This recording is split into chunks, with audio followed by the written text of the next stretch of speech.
doubt about it. Tough on all of us. But you know what? So be it.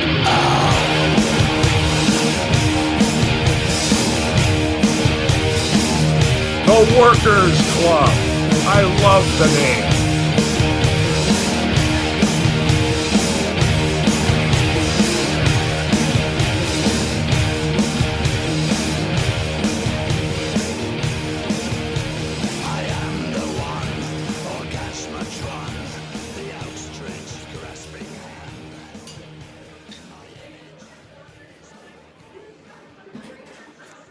There it is. We're recording. It's the Workers Club. It's Larry. It's Gus. Gus keeps his streak. Gus keeps his streak going of when we start, he immediately gets up and walks away. And we're reading Triple H's Approach to a Better Body, also known as The Game, or the at least on my book. It up already. Oh, look how mine is. How do you read that? The Making Game. the game. Making the game. Making the game. Do you have the Kindle version or do you have the paper? I did not buy a physical version. Look at this. I got the pictures in mine. Are your pictures are better or worse? Because mine are kind of on the paperback, kind of shitty. The same. Okay, because there's one where they do a picture back to back on a page. If I can find it. And you can't even it bleeds through. You can't even see one of the photos. You're like, Jesus Christ, what the fuck? Are your pictures in color or black and white? They're black and white. Here, look. This is one of the pictures. Can you even see what the fuck is happening? Because on the other page, there he is. Yeah. And then that. What the fuck? I wish I had this in color. This is was the hardcover in color? There was a hardcover, yeah. This is just like so cheaply. I showed my wife and she was like, it looks like a dumb person book. Yeah. Like it's just printed poorly. The pictures are shit. I know some of them we got from it. Remember Brian had that dig about the Edge and Christian book and how Triple H was jealous because he hadn't secured a book deal yet? Everybody's making a book. My God. Do you want to read the lyrics now or later at the end? Oh, I'll do it as the intro if I don't have an intro. Let's do it. Are you ready? Yeah, I don't. You don't have to remember. I didn't type in "This is the Workers Club." You'll have to ad lib that. Look at that right there. Oh, we haven't mentioned the email like in 5 Oh minutes. shoot! Okay, yeah. What's the email? Or just say the email at the end, Larry. The Workers Club Show at gmail.com. Have you checked it? Oh yeah, nothing there. Okay. Keep them coming. We will Sounds let like you Dear Tony. be on the show if you email us. How about that? One person. There's always 20, like the morning after we post. I like that we do hear from people that do listen, and then they're just they have thoughts. Email those thoughts. Yeah. Maybe we're too direct. They can reach us by person or by, I guess, Discord. Or they're normal people who don't email podcasts. That's true. I've never Although emailed. I emailed a podcast recently. Oh no! To complain. No, to tell them something was wrong technically. Your mic was off.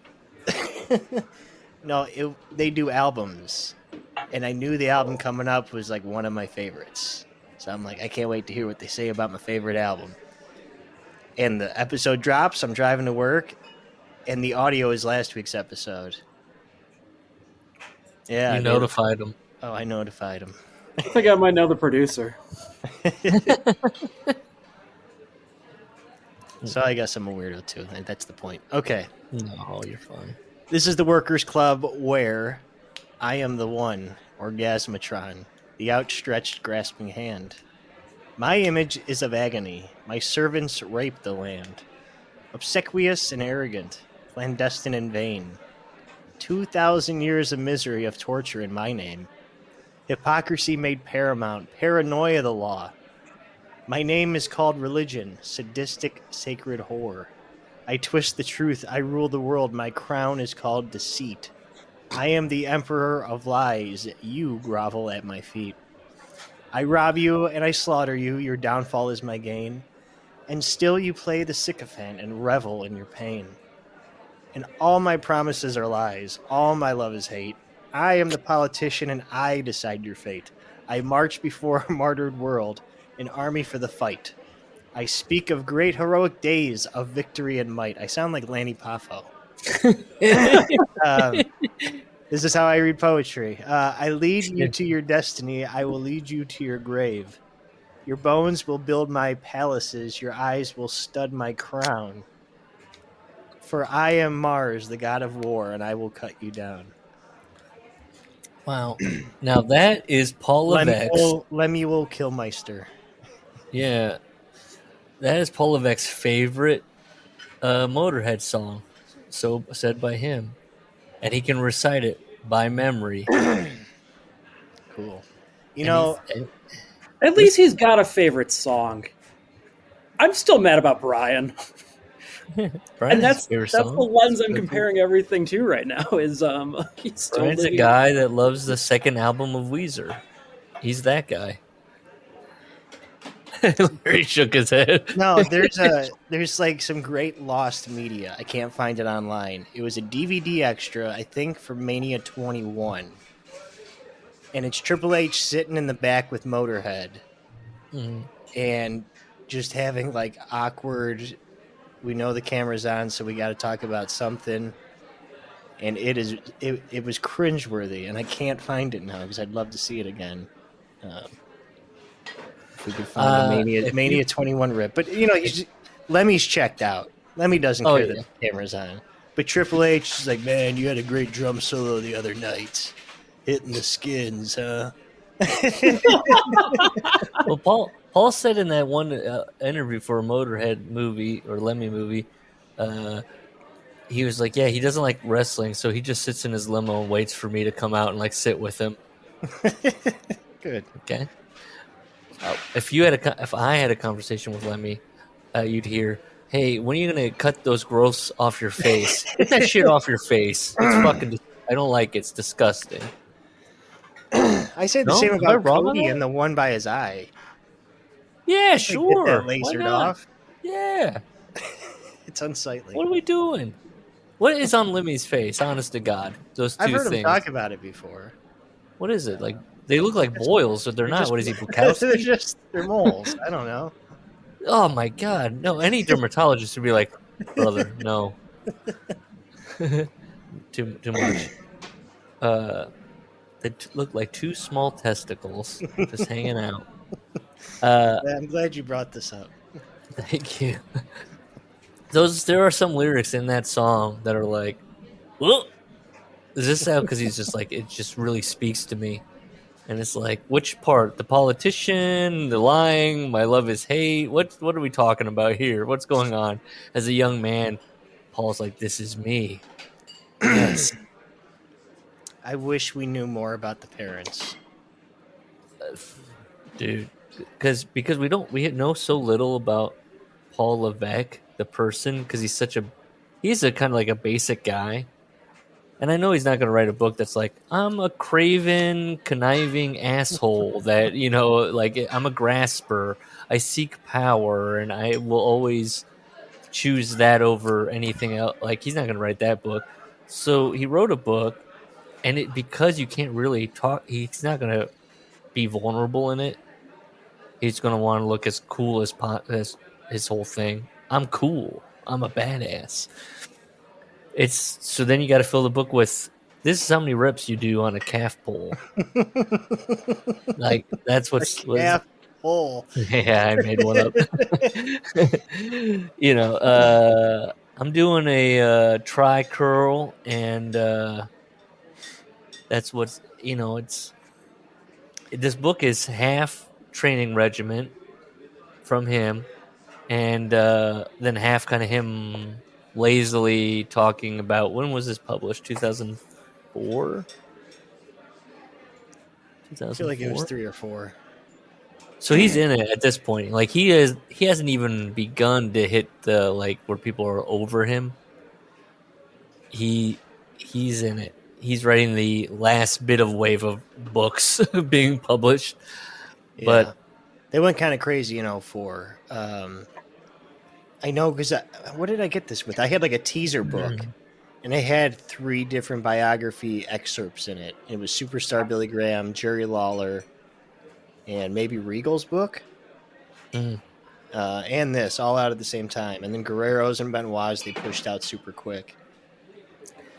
It's weird that he even wanted a book, or that they thought, well, we'll sell this because we do the who is this book for? Honest to God, what wrestling fan is picking this up and like, awesome, finally? I've always wanted to know to work out 4 days out of the 7. Oh, finally, it's written down here for me. And then also, I do want to know about his career.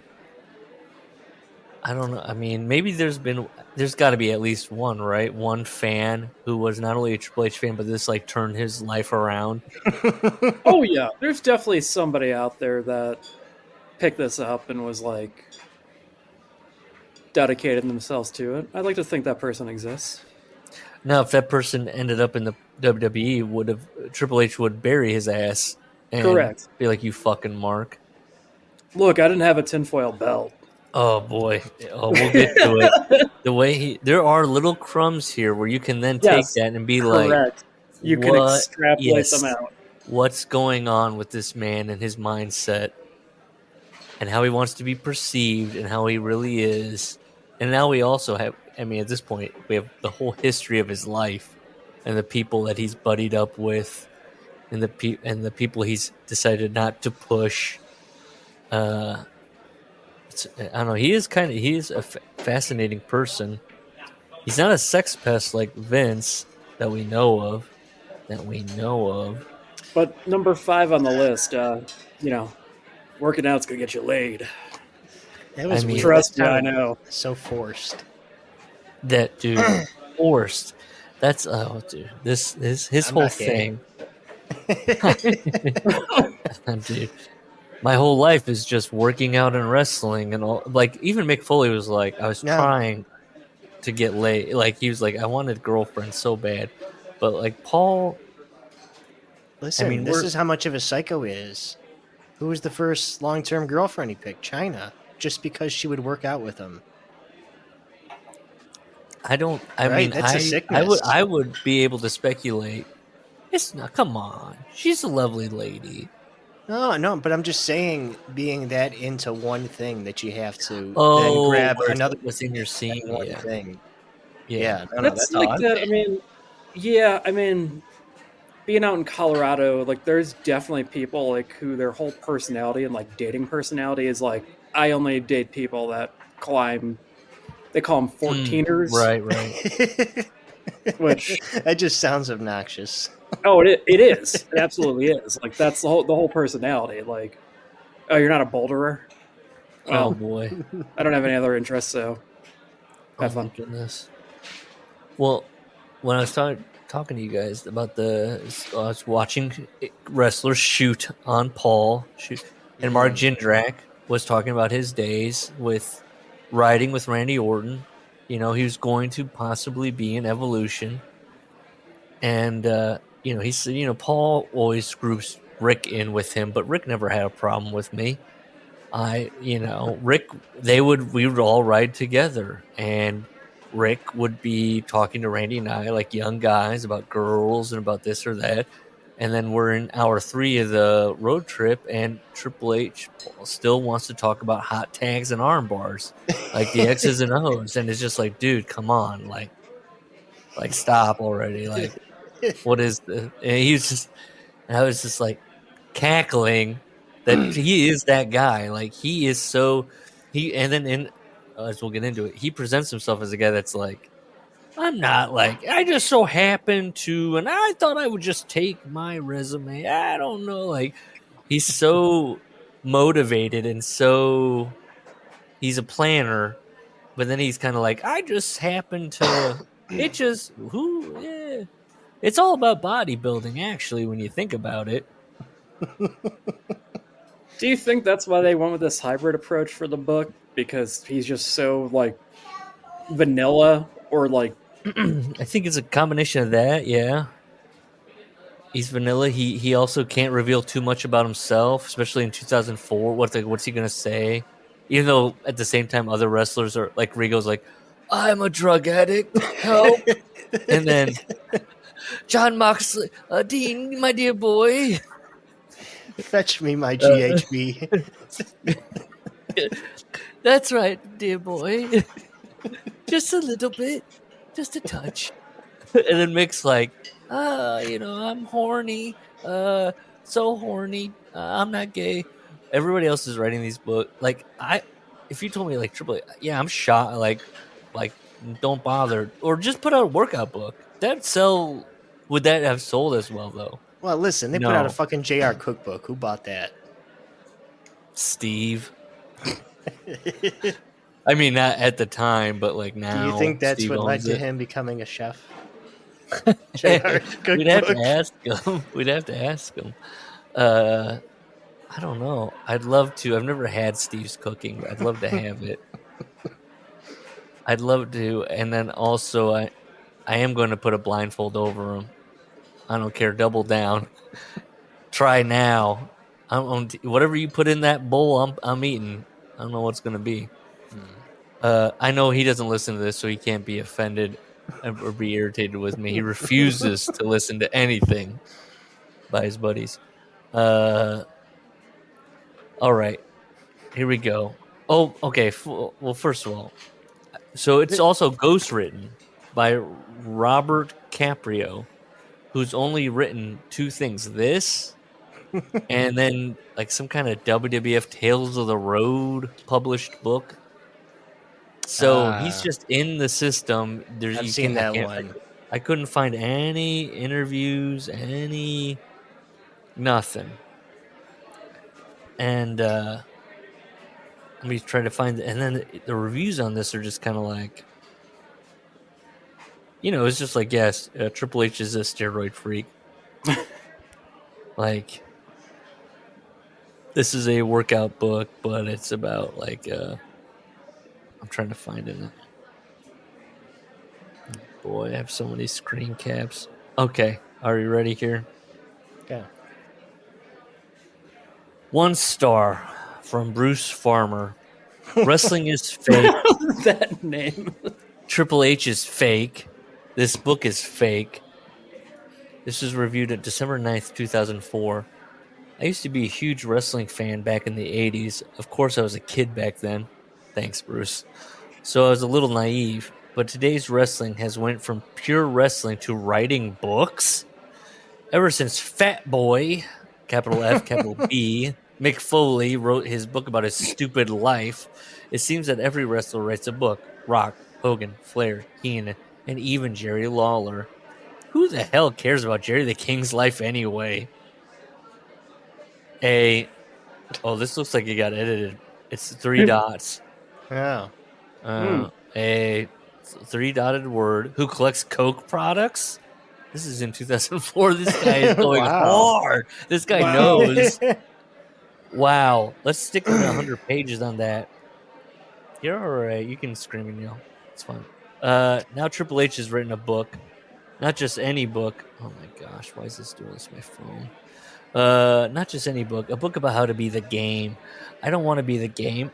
I don't want to be some fat, long-haired fake wrestler that puts on his black underwear and rolls around with other sweaty, half-naked men. That sounds like an indictment on you, bud. Wow.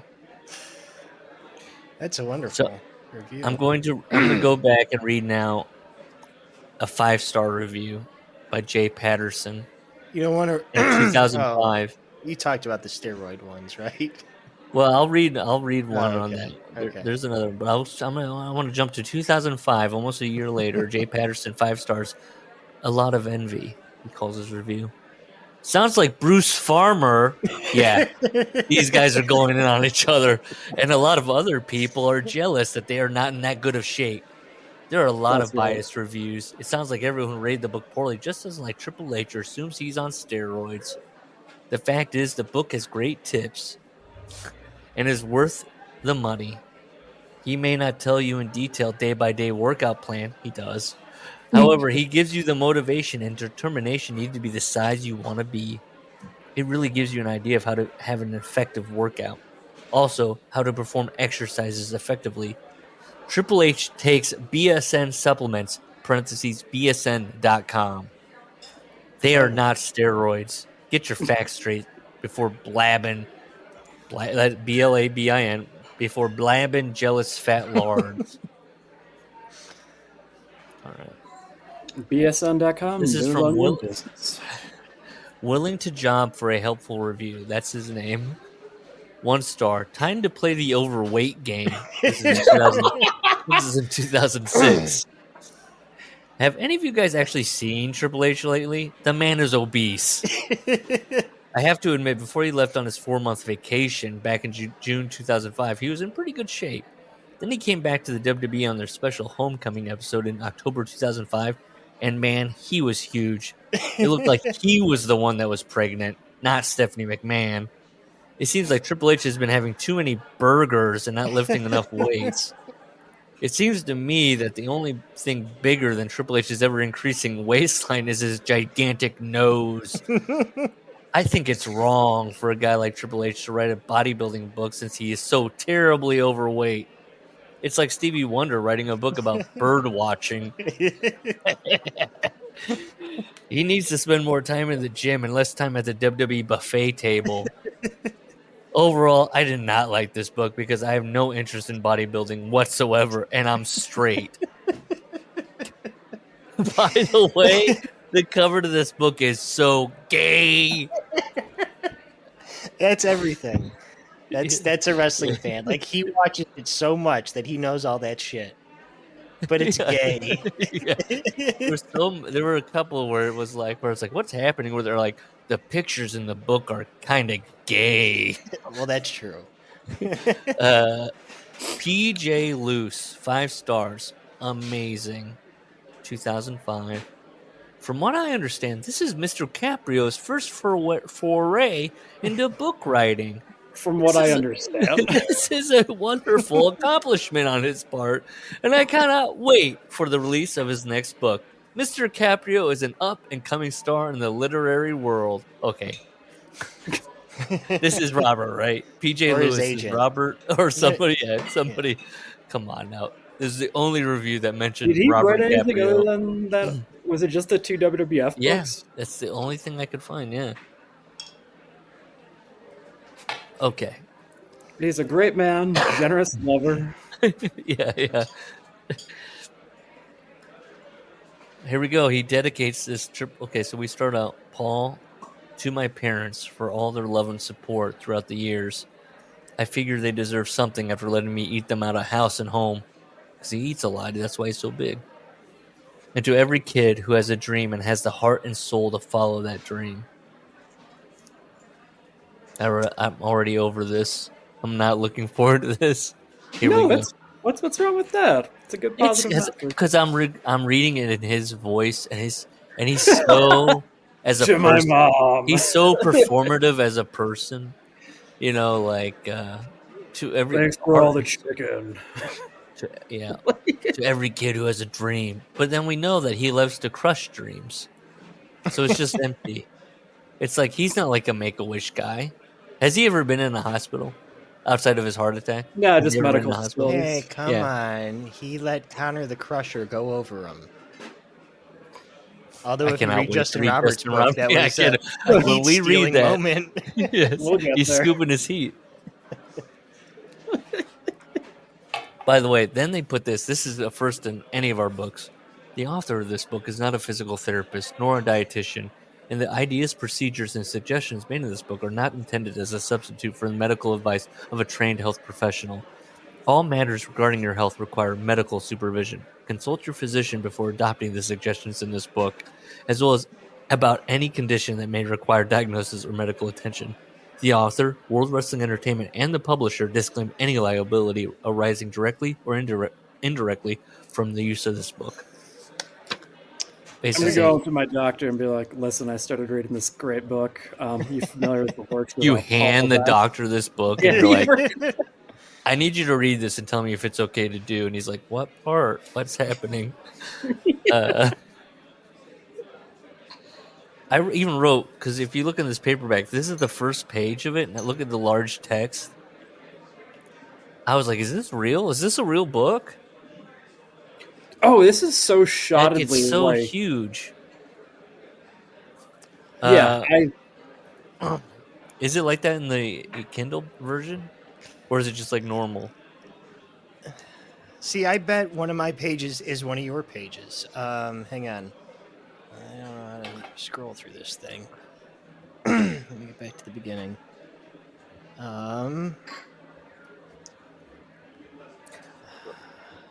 Like if this was a normal are you reading the paperback, introduction? Yeah. Is it is it a page and a half? It's just one page. Okay. It's one huge page. Then I don't quite have your layout then. It would be, if it was a normal book, it would be like probably double the length, I think.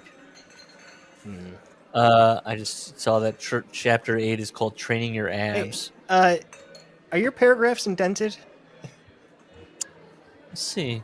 Well, not on the introduction page, which is just one page essentially. No, they're not. None of them are. Weird. Wow. That is odd. Robert Caprio? So what did he do? I feel like he honestly was just, he's getting notes and just dictating and just kind of, he's Brian Gewirtz. He's just transcribing and kind of. Probably an unpaid intern in the office. Dude. And he pieced this together. Can we get him on? Can we even find him? I tried. I could not find it. Couldn't find anything else. Just vanished off. He might not even be real. He might be dead. Might be a pen name. The pandemic got him. I assume that all the time when I find. Died in the pandemic. Whenever I'm out in public, there are two questions people always ask me. I should just do this all in Paul's voice, but I won't. No, come on. How did I get to where I am in the wrestling business, and what tips can I give them on working out? Those are the two questions that he gets. How did you get to where you are? What a stupid question. Who's asking that? Who's asking, how do you work out? I feel like the other questions were asked, and they were probably kind of blue. Do you do roids? That kind of stuff. I mean, really, if he's out in public. Is the blood ketchup? Yeah, is it real? But no, people are asking him, according to him, how did you get to where you are? And hey, do you got any tips on working out? And this is a theme in the paper. I don't know if it's in the hardcover in the paperback, where it's big, big, big text, and then it's back to little text after the first page. Oh. Yeah. So he kind of talks about this. It's a story about a kid from New Hampshire, How did I get to the top? And also, by the way, you want to be like a bodybuilder. Or he says, if you want to become the best player on your high school football team, which we'll get to later, where he's like, I did not play sports. Live a healthier lifestyle, look good at the beach, or just want to give yourself a better shot with the babe down the block.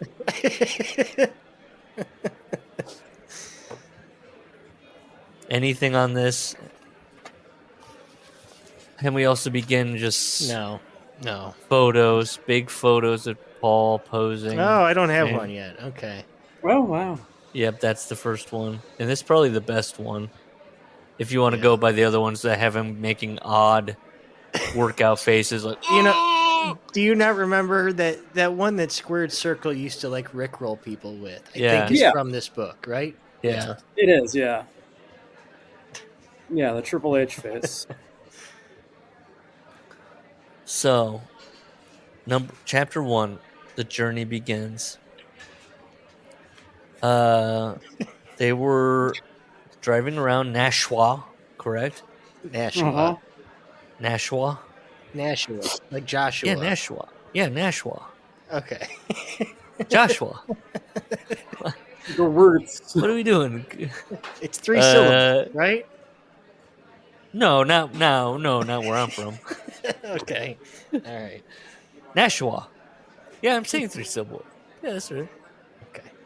I did have a friend named Joshua, and I either called him Josh or his last name. Nashua. They were driving around Nashua, New Hampshire, and I'm sure Paul was like, I think they're giving away 1 week passes to the gym. We should drive over there and check it out. He didn't say that. I mean, he doesn't. He just is like, we just happened to, we knew it, and we just went into the gym. We never hear about this friend again. Mick would have had like full name, this kid and me, and this is also, and then he also slept with a girl that I wanted to sleep with, and I've held it against him ever since. The first thing I saw when we walked in were these two jacked up guys training on the bench press, and I thought, holy shit, this is awesome. Yeah, Right away, we're into it. Where it's like, that's his first reaction. We've all been in a gym, correct? Yeah. Yeah. You ever seen two jacked up guys and you're like, oh shit, fuck yeah, that's fucking nice. I like that shit. Oh fuck. I've been a slacker since I was like 9, so I wouldn't have ever thought it was cool. Yeah, no. Like, I probably judge them harshly, but that's just a coping mechanism for me having a bad childhood. I've got gym stories coming up, exactly how I behave in the gym. Okay. And it's not, Triple H would not like me and would not like my attitude. He likes it though. He saw those two jacked up guys and he's like, oh yeah, fucking yeah. I like this. And he's probably a teenager, which again, we need to talk to the parents. We need to know what's going on. He's 14. We don't know. He's 14. He's seeing two jacked. Also, by the way, I feel like he plays. I couldn't stop jerking off at 14, and he wants to just go work out, and I don't. He's repressed. I'm not casting he's aspersions repressed. Anywhere. You can. You think he's just repressed? I'll let you take the lead on this. This person. I'm not taking. I said enough about Brian and. I think Paul. You could say Paul has a type. You could say that you could speculate that from dating Joni Lauer, and then also Steph begins working out intensely with him when she starts being involved, and her voice falls an octave. It also could be her being Vince's daughter and being like, I'm like you, Dad. You could speculate all day long on that. When's her book coming out? And then also maybe who he likes to push. Rhea Ripley, just throwing that name out there. This is going to be shocking based on current climate. Joe Rogan has an early bit, like on a comedy CD, of two guys in the gym who are super bro about their bodies, but they end up having sex, but saying it's not gay. Like, you know, they keep doing one more thing and saying, kind of crazy on where it's coming from. But like that always sticks in my head ever since it like opened my eyes to, what are we doing here? Yeah. Well, I won't go that far into speculate on where this all comes from. I will say this, he also if nothing else, it's body dysmorphia. Well, he downplays, he definitely has a thing with little guys and big guys. Like, he can't stop mentioning his weight. Yes. I was 260 pounds. They couldn't believe that a 255-pound 18-year-old. And yeah, he has that thing. He wants to be big. And you just got to write down what you do every day, so you can go back over 6 months of contemporary notes about. You have to be. Do you think now when he has those very skinny legs and he's like booking somebody to like two people to be in the very far background, he's like, why did I work out this hard if this is my end goal, to be in charge? Okay, that's the other thing. Being passionate about something, self-discipline, all good things. But like bodybuilding isn't even like an attainable goal. Like you could spend your time yo-yoing. Like you could at least entertain somebody doing it. Young Trevor, shout out. Even powerlifting, you can achieve a number. Bodybuilding is just fucking what? It's niche. It's even more niche than yo-yoing. It's like it's. I mean, let alone an actual sport, God forbid, but anything. Well, he even calls it. It's a community. Like it's a very like in community. That's why Dana Brooke had like a job for like 100 years, is because he was like, she was on the Arnold Classic. She's a bodybuilder. Yeah. He has a type. I think he also downplays what a fan of pro wrestling he was. You think so? Yeah, I because that's think kind of odd too. Like to be so passionate about that, but where it seems like, well, I liked it enough. He's a New England guy. He's like, he says he was a huge fan. He downplays. Oh, well, I'm not like. I think that's a shot at like indie. I'm like these other guys, like Cena or these other kids who had like fake belts or whatever. Which is like, why is that a shot? Like that they really wanted to do it. We'll get to it, but I think he saw like the Billy Grahams and all that, and I don't know if that's of his ear, but those type big guys, Hogan's, and he was just like. Whereas some of us watched and went, okay, like guys, look, I hate to be a Brian about this, but I saw Roddy Piper and I was like, that's more my speed. I like that. He's mouthy. He doesn't look incredibly ripped by any means. I could be that guy. I see a Hogan and I was like, that didn't even make sense to me. Like why anybody like it didn't. But he sees that and he's like, I want to be like that. I want to be that big. Is it weird that his Scott Steiner feud was about muscles? That's weird, right? Man, I like tuned back in for that, and I was gobsmacked when I saw Triple H in his bikini briefs. On the stage. Those were some dark days. Yeah, yikes. Good words, right? He's still there at that time? Yeah. That would have been our buddy Brian. He's texting Rock or calling, going, it's kind of getting gay in here. Wish you were here to say how gay it was. Well, we miss him already. So he goes, he's looking at all these guys. I need to lift weights to look like these guys. It was more that these were the coolest guys I'd ever seen. And I was about to enter the world. You ever go in a gym and you're like, these are the coolest guys I've ever seen? Hang on. Did we skip over? This is a really mystifying sentence. What's it? One of the big things I'd always admired about bodybuilders was their physiques. What else would it be? That's true. It's like the thing I always admired about baseball players is the way they can hit the ball with the bat. I do like that about baseball players. I like a good pitcher too. How he throws that guys, ball. Great sacrificing bunt. Anyways, so yes, the coolest guy in the world. I mean, come on, just look at Bigger, Faster, Stronger. They're almost worse than wrestlers. The type of carnival folk they are, living in their vans. Yeah, A buddy of mine was super into fitness. He's in a different field now, but he was like a personal trainer for a long time and all that. He was very into fitness and very into all that world. And I liked it. I grew up with him. Some of the guys we would hang out with, some of the people,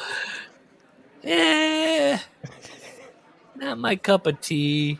When you get into the people that are like, this is my life, like. And now that explains why my buddy has moved on to different things. Like he had other interests. He enjoyed it, but not the nuts and bolts where it's like it consumes you. This is your life. I work with a guy like that, and that's all we can talk about. Because he's also on the spectrum, so it's working out, and that's it. Or heavy metal. Can you hand him a can? I shouldn't even be saying this in the chance that he hears this one day. I don't care.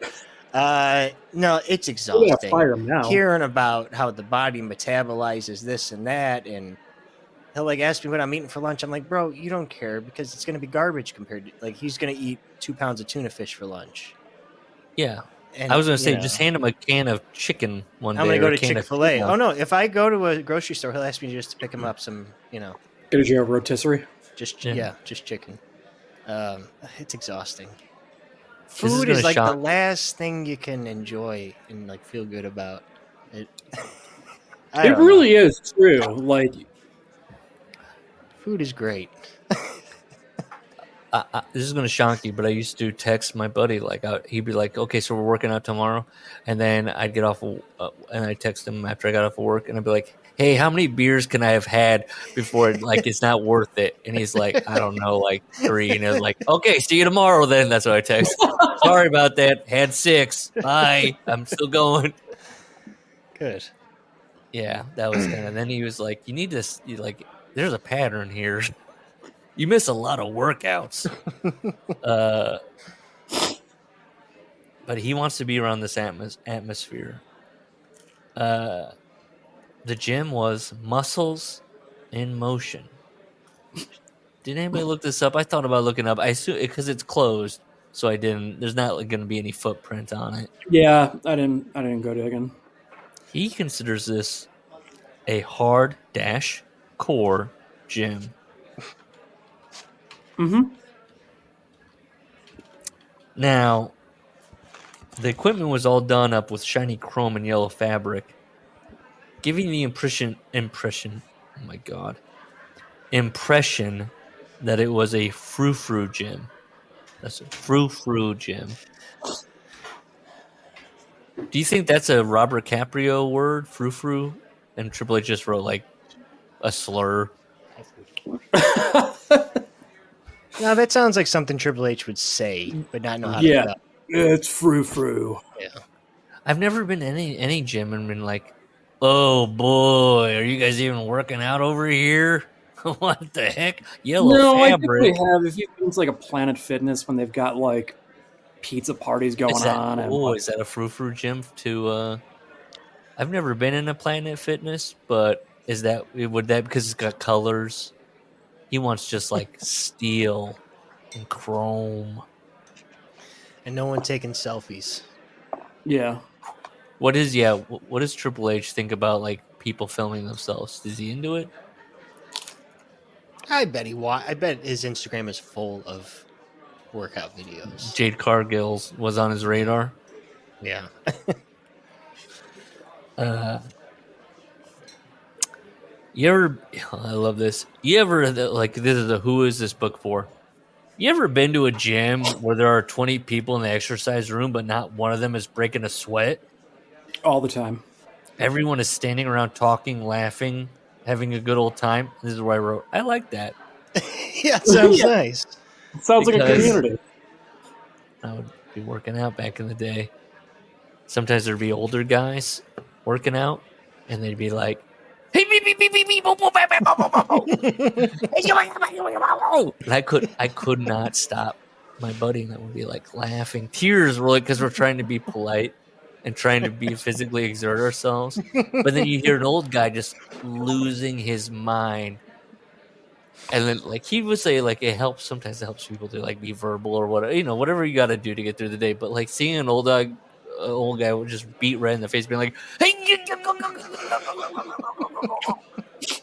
I was like, I can't do this because I was so quiet all the time that one guy was like, I feel like I could step on Wilson's balls, and he would not like say one word about it. He would just keep going, just no sell me.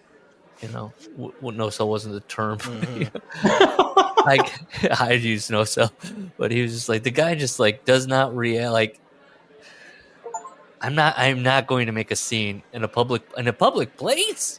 Make a scene, make goo goo gaga noises. No. I'm not a fan of the public gym for that reason. Whatever you gotta. Well, isn't that a Planet Fitness rule? You can't be like making a big hoodoo about it, or is that just equipment? I have no idea. You can't slam equipment. I've been to a Planet Fitness a few times, but I feel like they have a thing that there's like an alarm or something. Or a bell, or they do something where at the Planet Fitness you're not able to. You can't make a scene. Yeah. You can't throw around equipment. You can't be like, and that's 10. Bam. That's not a hardcore gym then. No, it's not. Well, also, I want 60 guys cheering me on as I set my personal best. Yeah. Everyone's biggest concern is turning the gym into a meat market. That is not what my gym was. The one where all the... Never mind, we'll get to it. Where people are having a good time. Yeah, he doesn't want nobody. They're there for personal best. They're there for gains. He's got his notebook. He's writing in it 5 more pounds. And I don't mean this in an offensive way, but you know what I say to that, Paul? Gay. That's what he thinks. The other thing, I think that's the thing is like. So one of the first people at the gym to really bring me into their universe was Brian Zagoritas. That's how I read it. Zagoritas. Hang on a second. Before that, he says, I don't think my friends in school understood what I was doing or why, but that never bothered me. I didn't have much in common with anyone outside the tight-knit circle of people at the gym. Yeah. Man, that's your high school years. I kind of just, when I read that, I didn't underline it, but I just went, and I wasn't even like a social butterfly, but that's just, what happened? Well, he's talking about when he said this, I went, that's something that I'm zeroing in on when he goes, I was bringing a cooler of chicken breast and pasta and nobody understood it. That was immediately. I was like, I would definitely be the guy being like, the fuck is that over there? You got a full course meal, bud? Oh, yeah, no, like that kid would get roasted like. Chicken breast and pasta. Yeah, like, what else you and got also, in the if he's doing that, body boy? And I do believe that. If he's doing that, the wrestlers are definitely coming over and being like, brother, you want to wrestle? You get back at night, you got the carbs there, you got the chicken, you got the pasta, you throw some potatoes, you get some steak. Let's go. And then he's got to look at him and be like, it's not for that. I don't want to get small. Yeah, I don't want to cut. And then you think about how he treats guys like Kurt Angle or like Brock, and it's like, dude, he's got such a fucking... He's got some kind of thing in his brain about it. Like, I don't know what it is. What is that? I don't know. It's weird. He didn't want to wrestle. It's like he didn't want to put himself in a position to fail. You go into something where the outcome's predetermined. And it's just built on, it's just on body. Strived so hard. What was I going to say? What an odd thing. Yeah, I don't know. Because he actively points out that he did not want to compete in athletics because for various reasons that he gives. But at the same time, his goal was, he says it, his goal was to be somebody that's just beating people, squashing them. That's his goal. Now, that could be a little bit of 2004 writing it in there, but still, it's like, I mean, people said that was his goal. That was his goal. He says that in here? Yeah. He says he taught. Yeah, we'll get to it here. Yeah. Okay. So he meets Brian Zagoritas. Yeah. And Brian personified why I was drawn to the gym. And I think I found the guy. I found Brian. He's like an architect now. He looks kind of like how he's described, just older. Seems fine. Seems just like a normal guy. But he just had a look to him. A look that made you know he was the coolest guy there. He had blonde hair shaped in that flat top, Brian Bosworth style that was huge in the 80s. This is like mid to late. We're getting away from the 80s a little bit. Yeah. And an intensity level that no one in the gym can match. If the gym was a fraternity, Brian would have been the president. And I wrote here, Paul is drawn to this kind of role. Like, Paul is forever drawn to the guy that's in charge or taking the lead. He's always like, he's never he's never the guy. He's always the guy in the shadow with that guy being like, yes. Yeah, you're kind of right. Do you have daddy issues? Oh, yeah. No question. You know what it kind of also, and I don't know, who here is an only child? Anybody? Nobody. It did speak to me of the people that are only children. It speaks to that a little bit. Okay, I read you there. I got some examples. It speaks to that. It was kind of like that coming off to me. Like he had no like. You didn't have the sibling that could take you under your wing and show you how to do shit. Like, well, even I'm the oldest brother. Even like I have worked with guys that are a little bit, older than me or much older than me, and I'm drawn. I like that brother. I like that camaraderie. I like that kind of back and forth with people. If Paul has none of that, and who knows what the parental situation was, and then he's also, like he said, he's like 15 or something at this time. 16 maybe, and now these guys are 21. He's definitely like enamored. He's definitely these are the coolest people I've ever seen in my life. I bet they get laid all the time. I don't know. We need who are some of these guys? Scott Horn or Tim Hornbaker, or we put out an APB. Did you work out the motion and muscles in motion? No, I'm just saying one of these wrestling biographers to do a Triple H one and really dig in and fucking like an unauthorized make the phone calls, interview some family members. I'm just picturing Paul getting hold of this person being like, look at my bracelets. My daughter made these. I'm a good guy. Please don't. You see these? I'm a father now. Don't publish this.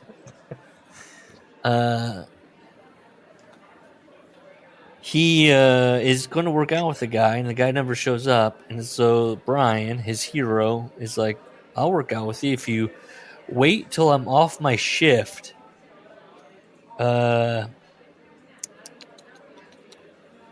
Let's see. But he says here something that's kind of sad. A few hours. He'd already showed up, so he's got to like wait 3 hours like after the fact to work out. And he's like, yeah. He says, for me, the chance to work out with Brian was like a combination of meeting the president and getting up on stage to perform with AC/DC. This is sad. This is not something you want to put in a book if you want to look cool. Do you think the AC/DC thing was a way to suck up to Vince a little bit? Yes, I do. Okay. I thought that. Yes. Okay. I just wrote lame. Just a lame thing to put in a book. I mean, there's other ways to be like, I really looked up to this guy and to work out with him, and to form a friendship and start that. Or there could be any kind of ways that Robert Caprio could have put that, but instead, Paul says it's like meeting the president of the United States, I guess, maybe not the fraternity that he's invented, and to perform on stage with AC/DC. It's huge. I would love to talk to that guy and like, what was he thinking that day? He's like, oh man, I feel bad for this pathetic kid. Maybe, whatever. He wants to be a loser and stick around. As he was finishing up his shift at the front, which, by the way, is just him sitting at the front desk, and like maybe helping like people out as they're like working out. It was Paul just like staring at him like. You're right. Listen, you would tell everyone you've ever met until the end of your life that you played with AC/DC on stage.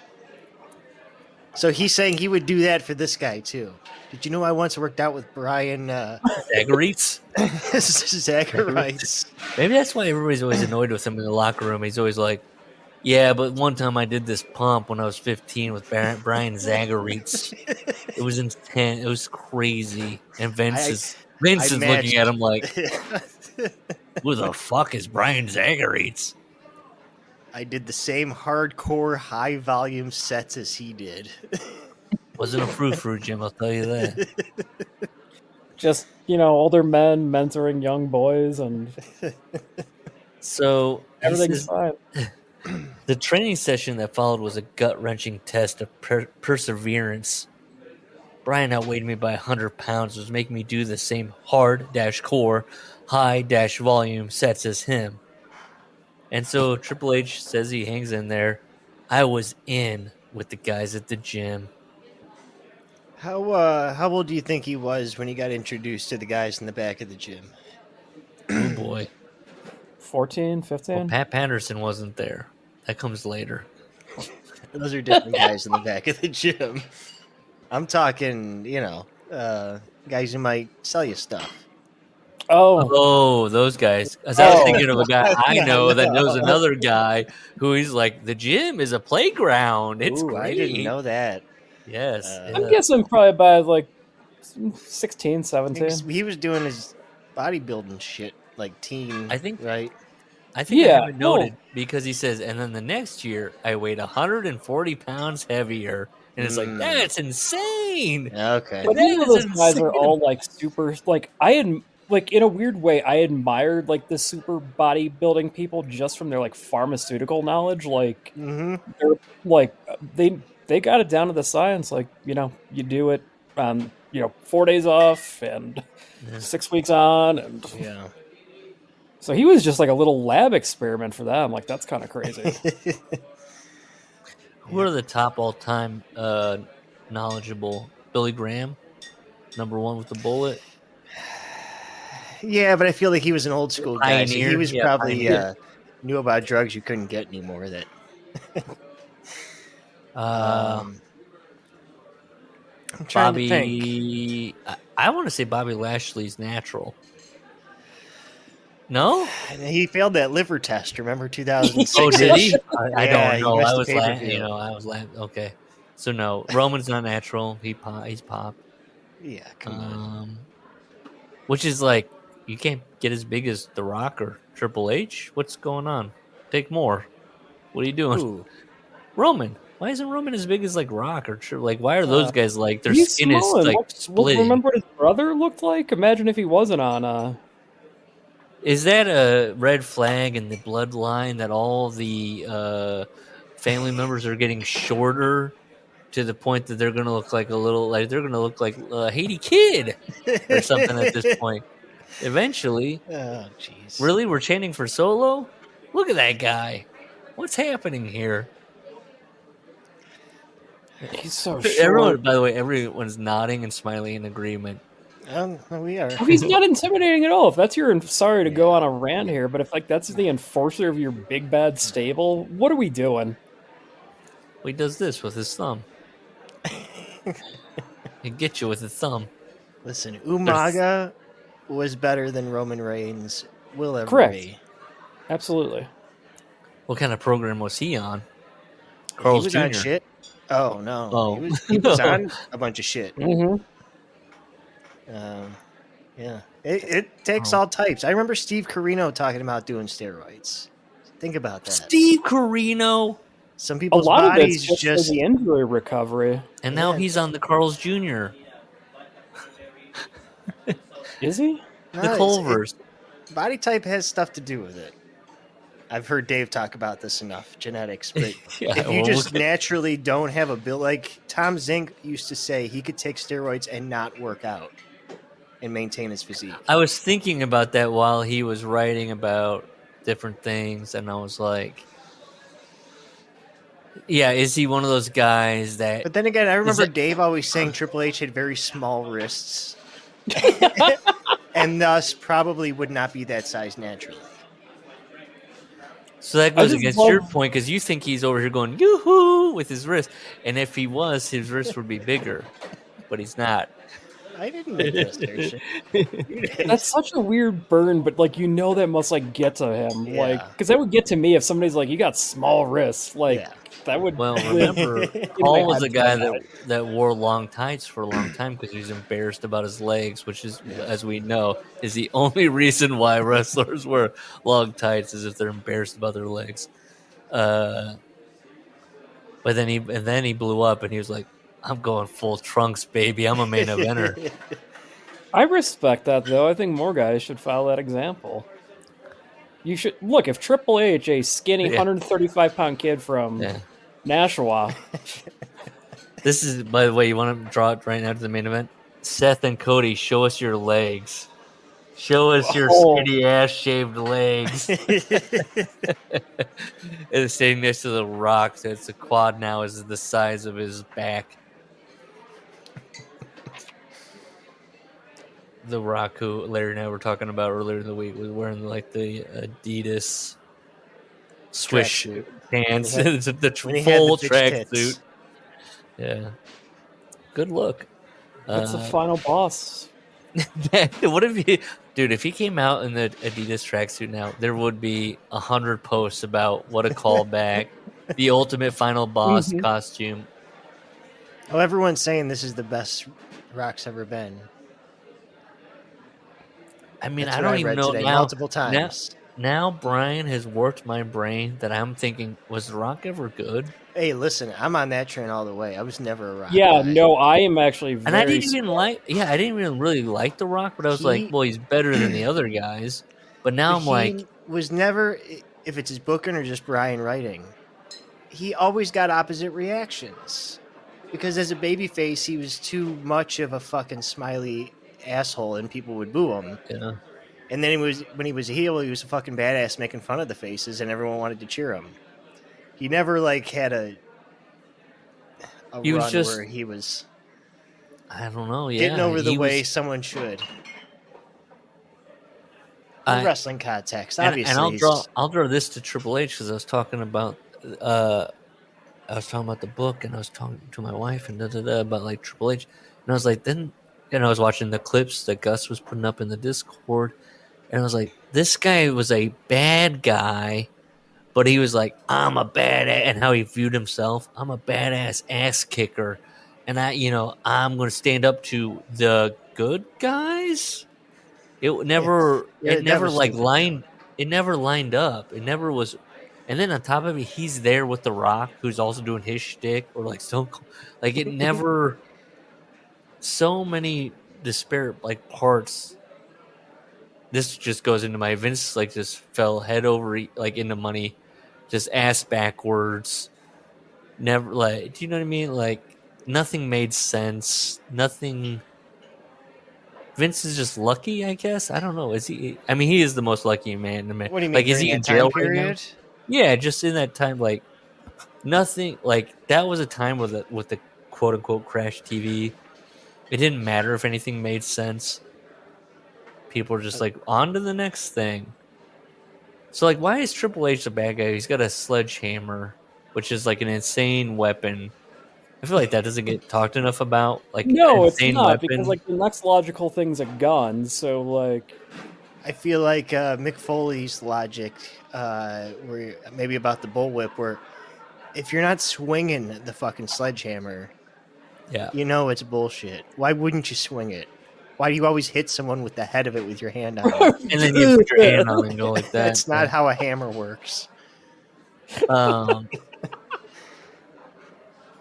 They should have just had somebody that would have, like, I feel like a Santino Marella, was that his name? I feel like he would have raised, if they were like, who wants to get head for real, shoot with a sledgehammer? He would have raised his hand and been like, I'll do it. Ken Shamrock would have just take a dent. Yeah, just take a dent. Shamrock would do it. You can't Shamrock. Yeah. Or somebody. By the way, just as random. I saw a guy working as a security guard recently, and he had the line along the middle of his head, and then like the front of his forehead was like kind of bulbous, and I was like, this motherfucker's got a metal plate in his fucking head or something. Like, this dude is so like this dude's fucked up. I was just like, I give him a hat. Like, no, he's just walking around in his polo. He was just working security, but he had the fucking line, the indentation scar like line, and then his fucking forehead was kind of like, whoa. And I was like, this fucking guy has a fucking. Feel safe? I feel like I could have fucking hit him in the forehead, and my hand would have hurt. That's what I felt like. I was like, this guy's fucking. If he goes through a metal detector, he's like,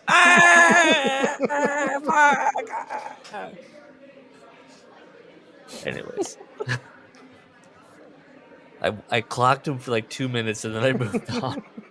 I just wanted to see if he was okay with like kids. I don't know. Like I started thinking about that. Like, is he like gonna be like Lenny? Is he gonna be? So, looking back on it, I think I was like the gym mascot, which I was like, this is Triple H. All these stories, when you read back to this book, where people were like, yeah, he'd walk up to us and be like, hey, Oos. It's like, the fuck are you doing, Paul? Hey, Oos. He doesn't even know what the fuck we're talking about right now. Fun, he invited Meek Mill to Philadelphia. You don't think he knows what yeet is? I'm sure he did what he does. He's the guy that like comments on it. Like he's like, yeet. And they're like, yes, yeet. And he's like, love it. Yeet. And they're like, he doesn't know, does he? Is he Michael Scott? Brian Goworth got his wish. I mean, look at the hot tub. It's not Mike Adamle, it's Triple H. Yes. With Damian Priest, the hot tub one, he's like, yes. Mm. Michael Scott would be a guy that points at people and points at them and like, this is my guy. Mm-hmm. Yeah. Michael Scott would hire Dexter Lumis. What happened to him? Is he still on the payroll? I don't know. Nobody knows. He's doing his fire department show. Oh, I was gonna say, is he out with the Alliance in New York, Times Square, New York? He's on reading Tacoma Bible FD. passages? He's working with the Broken Lizard guys. Is he on that show? Yeah. At least he was a couple episodes. So here we go. He goes. Training and spending quality time in the gym became my passion. He started competing in regional bodybuilding contests, even winning Teen Mr. New Hampshire. I just wrote here, Dave Meltzer nodding along. I won Mr. Teen Sacramento, whatever he won, Mr. Teen California. Really? I never heard that. I believe so. I think because I wrote in the Discord, I was like, "New Dave Lore." He said he won a Mr. Teen, and he was just like, "Yeah." And Brian Albert was like, "Wait, what?" And he was like, "Oh yeah, like I was when I was a teenager, I was in these, regional bodybuilding competitions." And Brian was like, "This is new." Like Brian had to like recalculate. I wish I could hang out with Dave. Do you though? Do. I think I'd be entertained. Next time, man, we should have done it that one year at All Out, but like the Meltzer bus tour thing they had going on, like. So okay, let me ask you this. Okay, so because you know how they do the bus. It's got to be alone. I don't want. They do the No, dinner. we're all going and we're doing a whole bunch of drugs. Well, no, they do the dinner. They do the Brazilian steakhouse, all that. You know what I'm saying? What then you pay to be on there and all that. So that means Dave can be bought. So does that mean if we email Dave at Juno.com, which is not his actual email address? I told you that's what my friend asked me. He's like, I want to buy Dave for your podcast. Yeah. Well, no, not even that. I want to see if we could hook up like a dinner or something where look, I'm basically saying we treat him like an escort. We fly him out. We take him to dinner. We pay for 3 hours of his time. We go, name your hourly price. And we just pepper him with questions that he's off the record. Side note, related to that, Paul Heyman to have dinner, $10,000. That was his quote. Oh, he does do that? He was quoted. He almost came to my bachelor party. But that was too much. Somebody said that they do that. I feel I can't remember if it was a wrestler or an act. Somebody was like, Nick Cage. Somebody paid me for like a dinner. And I showed up, because they said they paid me, and like it was I feel like that's more common than we think. Like it was a fucking Curb episode this season where he gets paid to come to a party just to be there. Oh, that's right. Yes. Yeah. Yes. So what's Dave Meltzer's price? I'm going to write the mailbag about that. There's a mailbag question. Wilson I'll bet says again for $1,500. Forward it to what's his name, Garrett. That's always Dave's. I tweeted Dave, "What's your price to eat dinner for 3 hours with 3 fans?" Good question. Send it to Garrett, and I'll answer it this weekend. What's his answer? It's got to be like a credit card bill. That's his answer. I bet Dave would do it for charity. Maybe I just want to believe Dave's a good guy. Maybe he could like guilt him into it, be like, or money to a charity of your choice. He's like, oh no, now they've got me. I think we need to make this happen. I have so many questions for Dave, and I think I could bully him like Brian Alvarez bullied Tony Khan about the rankings. I think I could bully Dave out of talking to eggs. I would just want to talk history. No, because remember when they had the intervention for him? He was good for like 3 days. If you start talking about history at this dinner, I'm gonna be like, shut the fuck up right now. There's more important things. No. Yeah, no, we're gonna talk Sputnik Monroe. No, I'm talking about Thunderbolt Patterson. The booking of George Scott. Dave, no. How do you really feel about that? Because I'm not eating the bread rolls. I'm throwing them at you going, Dave, this is the most important thing right now. Why do you engage with people that say you're stupid? If you think you're smart, then why do you have to argue with people that think you're stupid? What's happening? How can I lock away your Twitter? Let me manage your Twitter. Give me your Twitter account, Dave. I've already paid you money. Give me your Twitter account, Dave. I'm just slowly crawling over the table at him. Has Dave ever interacted with you? Me personally? Yeah. No. Okay. Oh wait, no. I did tweet him once. Oh yeah, and then he was like, "No, that's another person." Because I was like, "Is that this guy?" And he was like, "No, that's another person." and then you know what I did? I deleted the tweet because I was like, "Got my answer."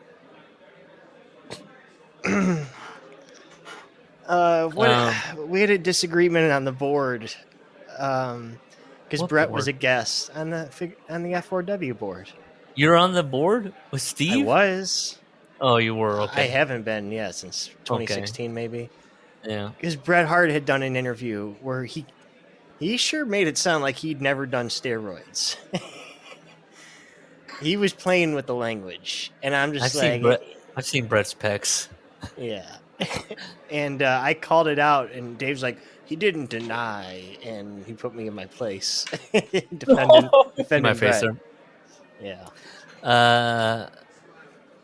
Look, I've seen guys in the gym that are natural, and I've seen guys that are not natural. And there's certain things you can't achieve unless you go unnatural. I'm not saying like you're doing illegal steroids, but you're doing a regiment of hormones and this and that. And listen, steroids are huge in the rehab scene because it's just a different addiction to take on. You know what I mean? So like Wendy just perked up. A good like 15% of guys like start doing steroids. It's crazy. We had a whole steroid ring at one point. But yeah, I don't know. It's just bizarre behavior. There was a guy, he was like as big as Scott Steiner. Like, I can send you a picture. Ridiculously huge. And was like a fat kid like 3 years ago. Yeah. Probably like a 20-inch waist, like Tasmanian devil shaped. Yeah. I like that. This is terrible for me to. Never mind. Move on. Well, hold on. I'll say this: would you rather somebody be addicted to heroin or steroids? Heroin's got way more dignity. It's at least cool. And I would offer this up: if you're on heroin, you're not going to kill your wife and child. Yes. You're just going to kill yourself, and that'll be the end of it. Nobody goes on a manic heroin rage. They're like Christopher in Sopranos never shot up and was like, I gotta kill everybody. Yeah, like what good work of art has ever been produced on steroids? I had this conversation, by the way, today, actually. I was talking about vaping and how vaping is stupid. And frou-frou. And then I said, whatever happened to just doing heroin? And the kid was like, "Well, what's so good about heroin?" I was like, "Hey, Lou Reed did heroin, okay?" Right. So yeah, exactly. if I just want to speak, the results are there. He's not the greatest artist. There's some issues I have with some of his output, but some of those songs are pretty good. And then I had another thought about the steroid thing that you had with it.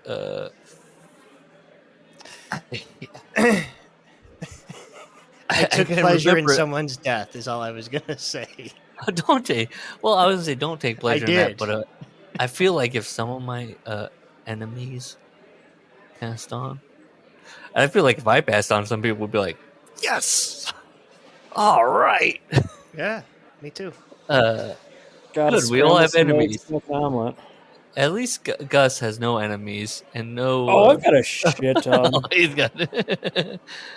Smug is usually the word I hear mentioned.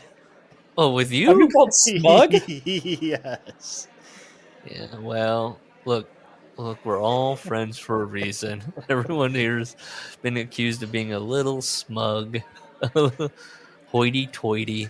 I'm not classist. I'm just more successful. I can't help that. Although I didn't make a tinfoil belt that I walked around with all the time, Paul.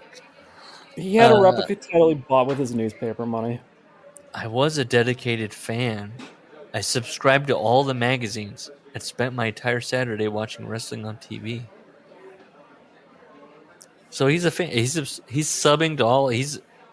Why isn't Bill Apter in the WWE Hall of Fame? If I ask that, if he's subbing to all the magazines, well, now it's his. So it's incoming. I think we will. That is a very good question. I thought he might have been one of the legacy inducts, but doesn't. Oh, it says that was from 2021. It says Triple H wanted him in, so there you go. I just realized because I'm looking very detailed into this book. Even the text on the paper book is like you can't see it. It's like poorly printed. It's like cheaply printed. I'm like looking at it. Looks like a printer's running out of ink. So he says here he basically doesn't like sports. Never interested in him. Didn't like watching it. It wasn't into doing it. I can't hit a golf ball worth shit. So I'm amazed at what Tiger Woods can do out on the course. Ping pong players, tennis players. Hold on, just that direct line. Tiger Woods. Yes. To ping pong. Okay, just ping pong is capitalized. Ping pong players, tennis players. I think I know why ping pong is capitalized because ping is the start of the sentence, and then he was like, "Well, it's stupid if I have ping and then lowercase pong." I think that's why he did it. Ping pong players, tennis players, baseball players, third. And then the last one, every sport. Ping pong, tennis, baseball. All of them. I have all the respect in the world for those men and women as athletes. I just don't follow them. Okay? So then he gives a story about... I'm almost envious of people who can be this one thing focused. I've thought about that. Like Cena's a similar personality too, I feel. Yeah. So there's no outside shit. They don't even know what the fuck's going on in the world. Or when they achieve a certain level of success, they're allowed to then pursue little hobbies. Did Arnold Schwarzenegger love cigars coming up in the world? Yes. When he made $1 bagillion, was he allowed to be like, I have the best cigar in the world, I'm following them all? And that's the best Arnold you'll ever hear in your life. But that kind of like John Cena, like didn't he like wine or something in the Total Divas, or he was like he considered himself like a classy guy. I'm sure now he's like, look at my.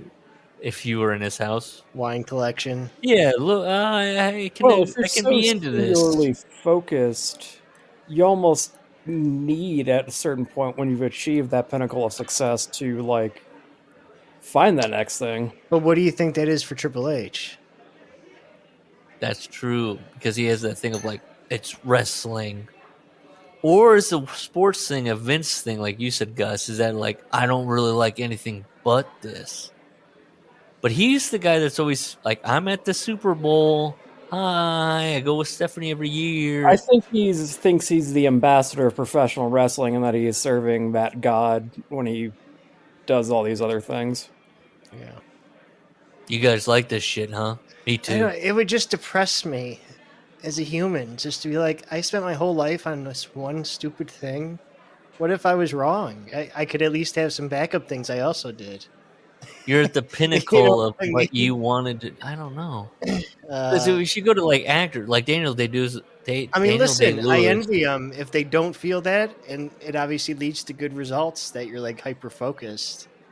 I just like these people who know what they want to do from 18 and do it. They're like such anomalies to me.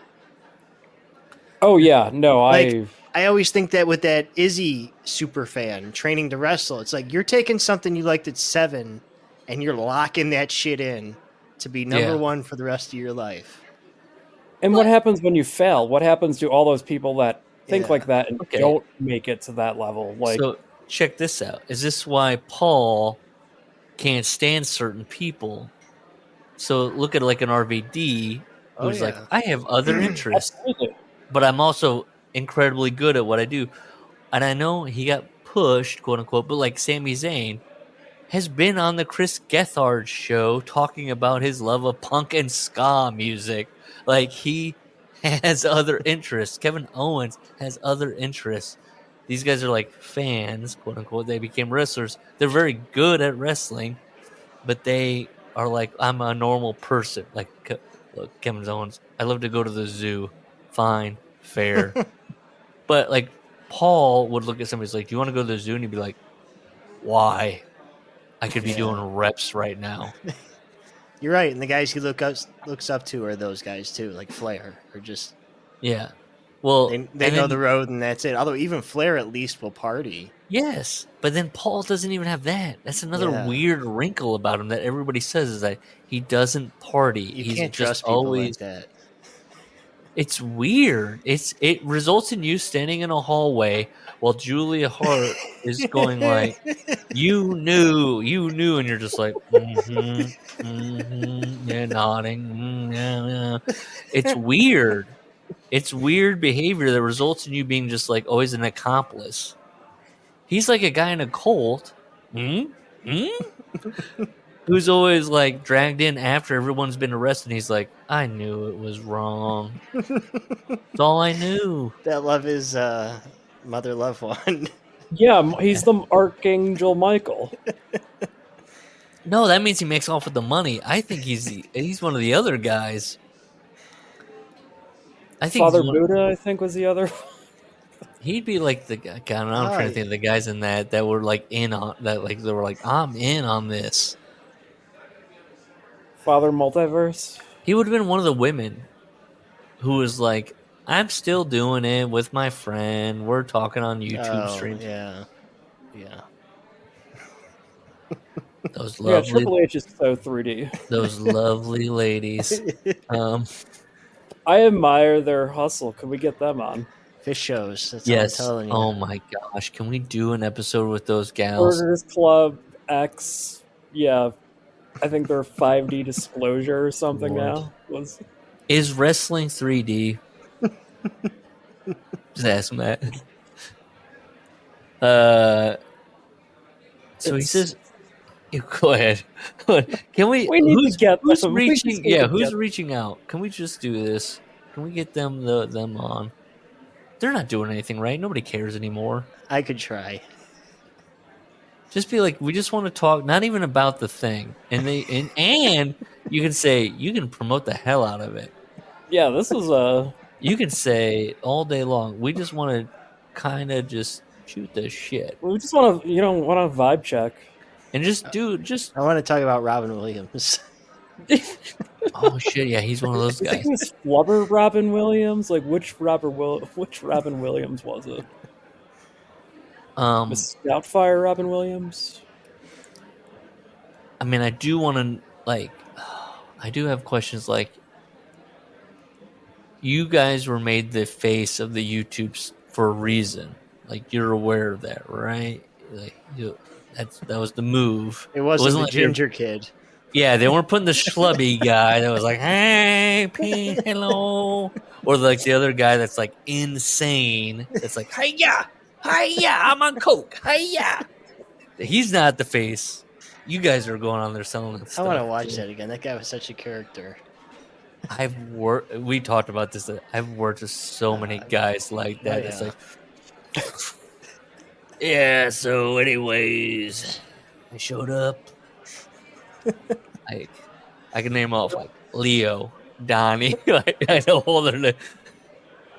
They always have names like that. They're named after the Ninja Turtles for some reason. Michael, Leo, Donnie, Ralph. You working in a stand-up material here? No, that's just that sounds like a bit. I was just naming guys, and I just in the moment realized, my God, all these guys, they could form a super group of shitty employees. It's called a union. Am I right? I can work all the cons. Like, just give me money. Sorry, I'm being smug.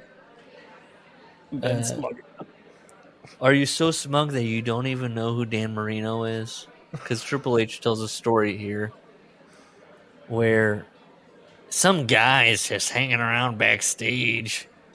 You obviously wasn't one of the boys. and then comma, the other wrestlers, comma. Okay, so there's the boys, and then there's the other wrestlers. And I didn't recognize him as being someone from The Office. He's deducing. I'm just picturing Marino in The Office now. And this person is asking for autographs. And finally, he kind of says like he's bothered, he's in the way, and so Paul's like, "Get out of the way! Get out of here! Scram!" After he left, one of the other boys came over and told me that it was Dan Marino. I didn't even recognize one of the greatest quarterbacks in the history of NFL. I have all the respect in the world for what Dan accomplished on the field, but I don't pay enough attention to the NFL to know what he actually looks like outside of a football helmet. And Dan Marino was my guy. I was a Dolphins fan. Yep. I don't know if I'm overstating it, but Dan Marino pretty damn recognizable, right? Like, he did commercials. He was an ace hitter, like you said. I mean, I feel like Triple H would know. If you were going to know like a quarterback, it would be like him or probably Aikman. And listen, the Pats are playing the Dolphins twice a year. Oh, wow. Love it. So, yeah. Come on. I bet Dan Marino only ever does Triple H on a Monday night or something, and he just like... Well, Dan Marino only ever does interviews in a helmet. He never takes it off. You've never seen the guy's handsome face. But by the way, Dan Marino, he looks like a kind of like a wide-eyed baby a little bit. He kind of has that kind of like newborn kind of like face, pretty baby-faced, huh? So they're like luchadors. They just have to keep their helmets on like they're in business. Yes, he sits down and for the Tonight Show with full helmet. Triple H is like, I wish I knew who this historic quarterback was, but he won't take off the helmet. He's Googling Dan Marino, helmet off.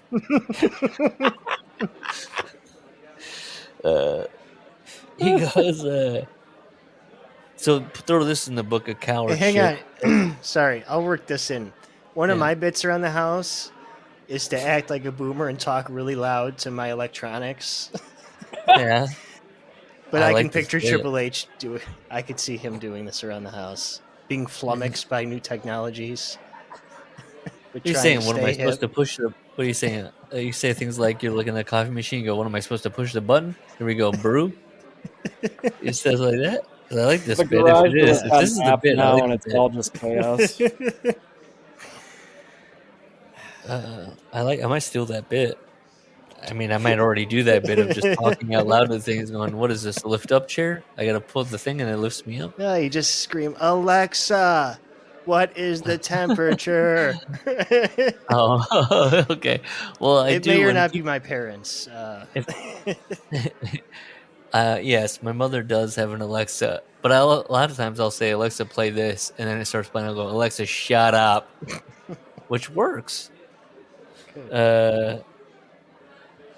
He says, "Throw this on the pile of coward shit in our journey through all these stupid books." I wanted to apologize to him after my match, but I wasn't really sure how to do that. All these guys, by the way, preface I want to apologize. I just don't know how. And it isn't just walking up to the guy going, "Sorry about that. I didn't know." It's always like they're flummoxed. They're scratching their chin. I mean, if I went up to him and said I was sorry, but I didn't recognize him or know who he was, would he have gotten offended? I didn't know how to approach it. As it turns out, he left anyway, so I didn't have to worry about the actual apology. Good. The end. He was offended. He was like, "This asshole's being a prick to me. I'm here with my kids trying to have a good time." And couldn't you just be like, wouldn't that be the most big league thing to say? "Hey, I don't watch sports, so I don't know who you are. Thanks for coming to the show. Been told that you're somebody important." But he knows who he is, so he's like, "Oh God, that's who that is." I don't know. so, It's how a many mix. people is he acting like that to on a weekly basis? Well, Paul, so many people have a story of Triple H just watching them, like he's studying human behavior. Like he's always just like in the background, watching. Maybe that's why he has all those bits. That's why Nikki Cross is a stand-in for Triple H's voyeuristic tendencies. What were you gonna say, Larry? I don't remember. Oh no. Yet. So now he gets to, how did I get into wrestling? My quote unquote, came from, he started working out with a power lifter named Ted Arcidi? Yep. Arcidi. No, that's what I was going to say. The WWE now is basically just the gym in terms of family for Paul. Oh, it's the community. And so that's all he knows. What do you got? That's page. Some of these aren't numbered also. That's a big thing on the this book. Some of the pages aren't numbered. Page 12. We don't got to go through the workout. It's just his bicep. It's just his bicep and his pec. Chapter 2. Getting down to basics. I am not Ron Simmons. And this is double spaced as opposed to single spaced in my book. I am not Ron Simmons, and neither are you. Ron Simmons is a genetic freak. A couple notes about this. I pictured Ron Simmons reading this and going, "Wait a minute, what?" I thought he was going to go Jimmy the Greek on us. Elaborate. You don't know that? I mean, I know who Jimmy the Greek is, but what? You know, like the famous thing that got him in trouble? That's what it sounds like Triple H is doing here. He's talking about the black being the superior athlete. Oh, because he doesn't have to work out. He's just. I did right here. Trips and Vince, what do you think? Are they into eugenics? Okay, you got it then. Yeah, no. I didn't. Look, Jimmy the Greek was a fine soul. I don't have any problems with Jimmy the Greek. Are they into? I think Vince, if you explained eugenics to him, he'd be like, "Yeah, makes sense." Yeah. But again, I'm going to repeat it because I thought it was a good. Ron Simmons reading this book. I am not Ron Simmons. Raising an eyebrow. Wait a minute. Neither are you. Okay. but I am. That's just. It says just, so much. Ron Simmons reads it and go, wait a minute. That's just how his body is. So he's saying Ron Simmons. He says in here, I don't even think Ron worked out. Could have asked him, but when you're trying to prove a point, why bother? That's just how his body is. He's just absolutely a freak. A lot of people think I only started lifting weights when I joined the World Wrestling Federation. 3 question marks. I don't think people started asking that question. I said people. Which means he's insecure again. He probably thought because when he first came on, he was a cut dude. It's not like there was anything that made it like. Yeah, I didn't raise an eyebrow at his physique. He was smaller than he had been in the independents, though. So I think he was following the protocol which was in place at the time. You're right. I wrote people definitely did point out to when you ballooned up. Yeah, that's when people were like, "Wait a minute," and then he's like, he was like, you're talking about when I joined the WWF. Yes. Did I start lifting weights then? Yeah. I went from 135 pounds. 135 pounds. Picture that in your head. Gangly teenager to 275 pounds of solid young man. 140 pounds. That's a lot. That's insane. Imagine that sitting in like a high school desk. Like that's with his just cooler reaching in, grabbing protein. Well, he's just eating a big cooler of chicken and pasta every lunch, just alone at a lunch table, just a bit like. Fun. I didn't want friends anyway. Just and then people are like, "You good?" And he's like, "Yeah, Brian is cool. I like Brian. He's my friend." He's got like Ric Flair blown out hair. And out of date hairstyles. He's like, probably grunge. Yes. He's like, my friend Brian has a flat top that's blonde. Okay, cool. He's dude. An older boy who tells me you about join? And then they're like, "You want to join sports?" And he's like, "No."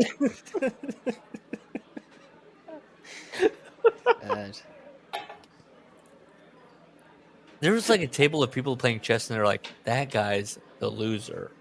They're like pointing at him, like, "Yikes!" That's how I got the nickname the answer. I like that he puts here. My guess is that you won't need to put on that much muscle mass, but regardless of your end goal, you want to be a freak. 140 pounds of muscle. My guess is you don't have to do that. No one does. No one should. No one. Your poor heart. Yeah, that's why Jesus Christ it failed him so. That was genetic. And he will tell you that was genetic. Dad, we got to doctor our health records. They're coming for me. Amazing week. Because now that you've built up the courage to get in the gym, let me give you 5 reasons why you should put in the time to train with consistency. Well, hang on. There's a sentence before this. Oh, yeah. People who train on a regular basis, like me, believe in the importance of training so strongly that we welcome the chance to recruit some new people into our way of life. It's like an MLM sort of. Yeah. Yep. I've been in the gym. There is camaraderie, but nobody's like. There's so many people like that drop in and out. There's nobody that's like, yes. They're encouraged. They're going to encourage you, but they're not going to. I don't know where he's getting this like, come in, bro. Like cult, almost like, yes, keep going, keep. Or maybe I'm just immune to it, and they're like, keep going. And I was like, I got to drink tomorrow. I can't be coming in every day. You crazy? Now, here we go. Increased strength. 1, you will get increased strength if you train. 2, improved self-confidence. It's also why this doesn't work on me. My ego is through the roof without this. 3. Well, apparently I'm smug, so yeah, that's fine. We're all smug. We all know our worth. 3, injury prevention. I wrote Roy. As you kind of watch negate here this when little Who recently just kept ripping their tricep, or what was it? What was this guy who keeps ripping his name is like Phil or something, keeps ripping the tendons off his bone. Can't get in a ring without, it's almost like he's old and needs help. By the way, Gus, you'll like this. I'm forming a theory that Phil is getting Botox in his face, Vanderpump Rules style. Oh no, Did you see his face in this last show? Eerily smooth. Who, Phil? Yeah. Really? Oddly smooth. Like filler. I need to message Gus about this. I was like, listen, I've watched enough Vanderpump Rules to know when I'm spotting somebody doing face work, and I was like, I think Phil's. I think he's more of a tweener right now. I'm the expert when it comes to plastic surgery. Okay. Spotting it. It's a hobby. Well, he's not filling his eye bags. He's gonna keep those so he looks tired all the time. But his forehead and his cheeks look so smooth and so kind of like full, just like, I don't know. I was just like, I did take a moment. I was like, he looks different than his other appearances. Like, am I insane? I gotta see this now. This would be huge if true. Because listen, in my book, getting work done, especially as a man, it's like what are we doing? Because I was like, well, no, he would never do that. And I'm like, well, he goes back on everything else he ever would be principled about. So why wouldn't he just go, oh, all these guys look younger than me. I look like shit. He's going to make AJ get some massive bolt-ons. Well, here was my thought process on why he would do it. All these guys are younger than me, and they look good. And then whenever I turn on the TV, I look like fucking dog shit. I look fucking tired. So let me just quit. Let me just do a little tan, do a little smoothing out, and then I won't look like a fucking tired war horse. You know, that's what I was saying. Like, he does look bizarre. I'm looking at thumbnails right now. He looks puffed, just a little puffy. That's all I'm saying. I was looking at it. I was like, what the fuck did he do to his face? Maybe he's on prednisone like Adriana was, and he's got the moon face. Maybe. He switched his medication. Yeah. Number 5. This isn't try hard at all. Number 5. Did I skip 4? 4 is self-discipline. Who gives a shit? Number 5. Sex. Trust me. You'll have a better shot with the ladies if you're in shape. I don't know. So do you think there was someone that was on the fence, read through all 4, is like, those are okay arguments. I'm not quite there yet. Number 5, sex. All right, I'm in. Let's get these biceps. Yeah, Sudi. He failed. Still a virgin to this day. Ooh. Poor guy. Gotcha. You don't listen. Gotcha. No, this whole sex. I mean, who's this book for? Who's reading this and like, well, I have been wanting to do that. Underline number 5. Maybe if you go from being like morbidly obese to normal sized, I could see it increasing your chances. Otherwise, it doesn't really matter. Let's break the myth. It doesn't really matter. And I was people just that gonna are say, going when it came to the steroid guys, I could dust them if we're going to talk about it like a sport. Okay. Yeah. Well, look, unless let's also say this: if a gal's like, I love hard bodies, not my bag, not interested in hanging out to begin with, not my thing. It's okay. It's okay not to be each other's types. If you're into Triple H, you and I are not going to get along, unfortunately.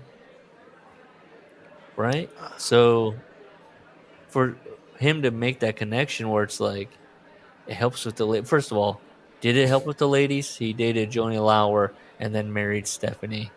We don't know any other history. So where was it? Where was all the pile of women coming in?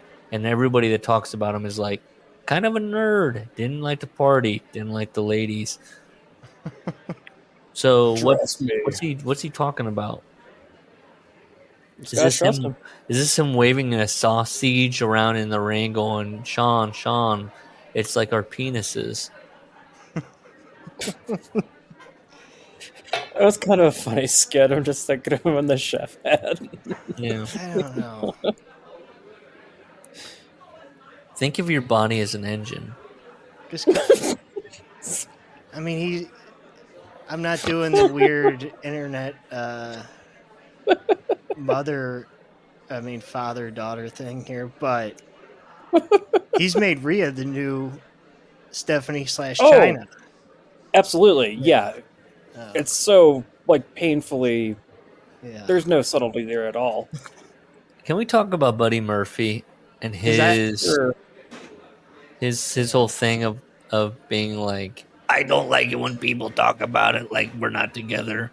And then when she did the viral thing, he's like, that's me all weekend. You know what I mean? Actually, I took issue with it because he said that's me once a week. Oh, once a week? And I'm like, yeah, he's like, oi, mate, down in Australia. You're down to once a week. It's just good to know. And then she has to do stuff like, lay off of him. Stop it. It's really hard on our relationship on that stuff. Should it? I don't know. You know what's hard on your relationship is the fact that you're with Buddy Murphy. Yes. Do we need to bring back bullying guys for dating over their slot on the card? You Yes. would say he's not. You would say he's not. But then you also would say, I am a Kenny Omega Jr.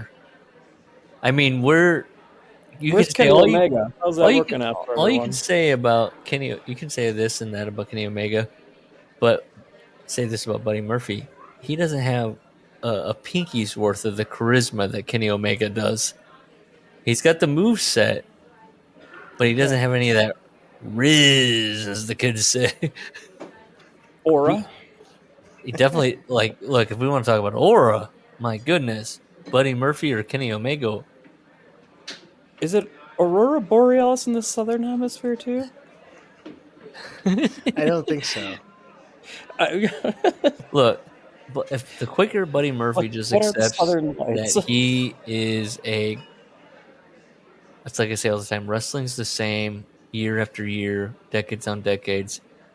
Some of these guys just need to be like, guys back in the past, they might say, I deserve a put, or I might deserve, but they kind of accepted their roles and just were like, it was a living, like they're a Flintstones animal or dinosaur. And, but now guys like Buddy Murphy are like, I mean, if that person is a man, I should be a man. It's like, no, you shouldn't be. Not necessarily. That's not true. You're just a guy. Eat the pins. Which he is that guy. But like Aleister Black, too. Eat the pins. Yeah. Okay. There's an interesting Triple H quote coming up we could apply to Aleister Black. Well, okay, first, let's just go through this. Think of your body as an engine. If you're going to talk about this shit? Yeah, no, we'll try to follow it and tell me if you understand. No, quickly go. No. If you're a 10 horsepower engine and you add an 11 horsepower load. Then you will convert and upgrade the engine to handle 11 horsepower loads. I have no idea what this means. But if you try to put a 20 horsepower load on the engine, it will overheat and flame out, unable to adapt to that crushing load. Okay? Just take the process of building your body slow and steady. Okay. Anywho, then he goes into day 1 and 3. Here's his regiment. And we have our first dirt picture. I wrote idiot above it. It's him doing this face. So if Mark on your paperback, page 19 is first dirt face. Is it bad here on this picture because I like fishing that I was like, oh, he's got a fishing pole? No, he's just pulling on that thing. I thought it kind of does look like. Yeah, I was like, oh, he's got a fishing pole, and I was like, oh, never mind. It's just triceps. You do a lot of rod work in the gym, so yeah, just triceps. Days 2 and 4. I mean, this is this book. We're just going pages. Mark it down. Keep a training log. Your training log doesn't have to be some elaborate chart. Keep it simple. For every meal you eat during the day, include protein shakes, meal replacements, describe everything you ate, record what time you ate it, how many total grams of protein, carbohydrates, fat, and calories you took in. And I was like, I don't want to do any of that. That sounds elaborate as fuck to me. Keep it simple, man. Then take a note of how you felt at the end of the day. Energized, dehydrated, sluggish. I like that you need to put in a chart. I feel dehydrated. Drink water. Got to put it, you're looking back over the page, you're like, well, dehydrated. More water. Then back to the training schedule.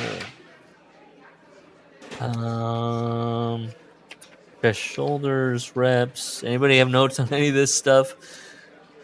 No. Wide grip pull downs, 2 to 4 sets, reps 12 to 15. Day 4, heavy day. Wide grip pull downs, 2 to 4 sets, 6 to 10 reps.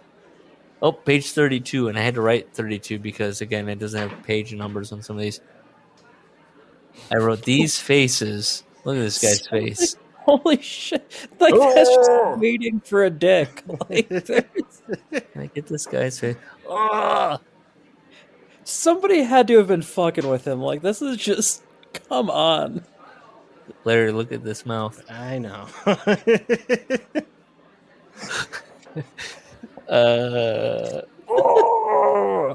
Chapter 3, Getting in the Ring. I have no notes. He's talking to Ted, or CD. Yeah, by the time, okay, this is sad. Muscles in Motion had closed down, which was a tough thing to deal with. We were all standing around on that last day when they were taking the equipment out, and it was like watching a wrecking ball go through your mom's house where you grew up. Come on, man. You had to be there for the, like, I don't know. I did so many calf pulls on that thing. That's where I became a man. Remember when you did 620 on that? And we were like, yeah. And then he just says we all went to Gold's Gym and said it was pretty much the same thing. Yeah, they were like, business as usual. It turns out, actually, it's cheaper and much better managed. I like that he was almost close to training with Tony Altamore, who trained Rita Chatterton. Ooh. Which means that no matter what, Paul was going to be ignoring sex crimes.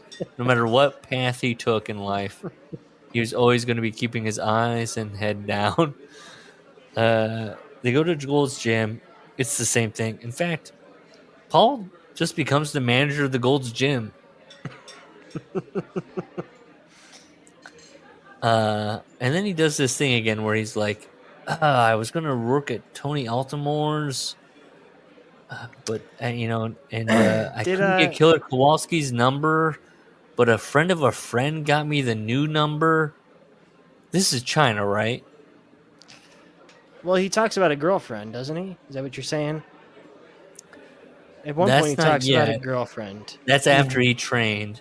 But here he goes, I looked into the number of Killer Kowalski's school through a friend of a friend. And it's like, okay. Friend of a friend. It wasn't Ted Orsini, but he would know people. He knew those schools. I don't know. If I just was like, it's China. China was like, I go there. And that would bother Paul to be like, China got me to my first school. Yeah. Look, I've got daughters. We can't put her in the Hall of Fame. So there's Paul there with his Ric Flair haircut and Killer. His Michael Scott ass haircut, like. Yes, that is that photo of like him from with the fanny pack. Like. So he goes to Killer Kowalski's school, and he keeps calling him Walter. Listen, he's got some real fucking hero worship going on here. Well, the first thing out of Walter's mouth, Killer's mouth. Hang on. There was nothing fancy about Walter's school, and this was by design. It was another way he tested you to establish that you really wanted to be in the business. He was cheap, and he had no money, probably, and that's why he was doing this. So what does that mean about the Performance Center? It's built on a lie. Oh. Yeah.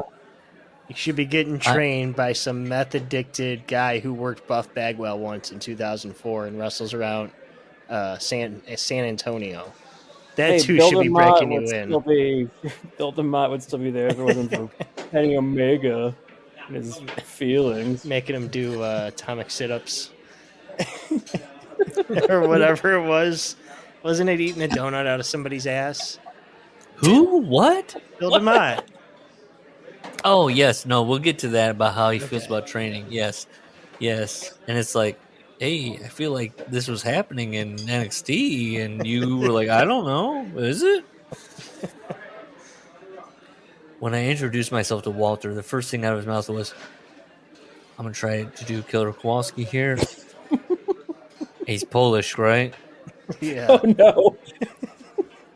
You're a big one, ain't you? I watched his Hall of Fame speech to be like, how would he sound? And that's what he kind of garbles. But... He also goes like Larry Zbyszko a bit. I knew in his mind he was thinking, I could really do something with a kid here. Why is he Don Corleone?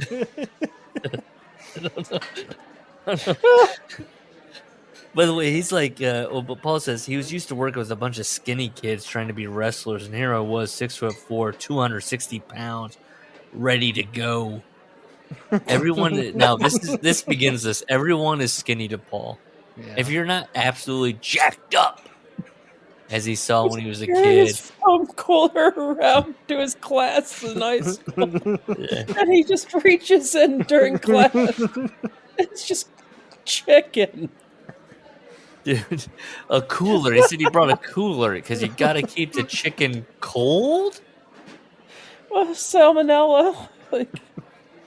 I love cold chicken and pasta at high school. Yum! Mama made it for me. He wasn't making that, right? His mom's making it. I'm concerned about your boys' club. These poor guys were killing themselves, laying on their heads so hard. Can you imagine? Hang on. You're the only one with a child, but you got a kid, and they start hanging around some just absolute gas heads, like, dudes too ripped. That's got to send up some alarms. I have conversations all the time with my wife about, like, these are the people that if they come through our house, like, this is my friend, you're like, yep, move on to the next group. Next. What she talks about, like, because he didn't go to college, and he didn't start training until he was 20 for wrestling. He covers it where, like, he's going. The guys at the gym are like, "We're going to this strip club." And they forgot how old I was, and then so he wouldn't go. And then his parents eventually had to come to the gym and be like, "Who are you hanging out with, like, every day?" And then they saw that they were just like meatheads. They're like, okay, I guess this is okay. All right, whatever. I'm just saying, man. did the parents have hopes for college? Well, the dad talks about that, where he goes, "This is what I want to do with my life," and the dad goes, "What do you want to like?" I'm a I fuck remember up. that line in it, but Yeah, I said so. I don't think so. I think they just were like, "Whatever you want to do, just some be real passionate progressives, about some it." real New Hampshire Look, progressives. yeah, they're just pulling the. Oh wait, that was Bernie. Would have been in Vermont. They're probably real cold, liberal, godless people. Listen to a lot of Prairie Home Companion. Mom was in a tennis club. So is that the thing where Dad Paul was a raconteur at the club? First of all, let's be clear. Paul has no politics, right? Paul has no voting record or no. Well, he doesn't care. He took a picture in Trump's office, but that's it. But that was like a family picture. Hey, Fabe. He's like, I'm taking a picture with a Hall of Famer. I don't think he would know what's going on. He doesn't know he's in the Oval Office even. Yeah. He's just being dragged in there. Well, if Eugene knows about the Oval Office. How many presidents does Eugene know, and how many presidents does Triple H know? Oh, actually, what's funny? My friend did a red carpet interview with Triple H asking him pop culture questions. I'd have to find it, though. I don't remember. But it was like, what's the name of Jay-Z and Beyonce's kid and stuff like that. There's no way hip. he passed. You hip to it? Yeah, I'll have to find it. I would love to ask him historical questions. Well, he saw Hamilton, so he's up to date. Oh, that's right. Well, I'd be like, what would I ask him? Did the FBI kill Fred? And I'm going to botch the name. I want to say Ward. That's not the name at all. Not the name at all. Who? Oh, God. I'm going to make it. Hold on. Let me just Google it right now. Fred Ward is the actor, right? Sorry. Yeah. I apologize to everybody listening about this. FBI.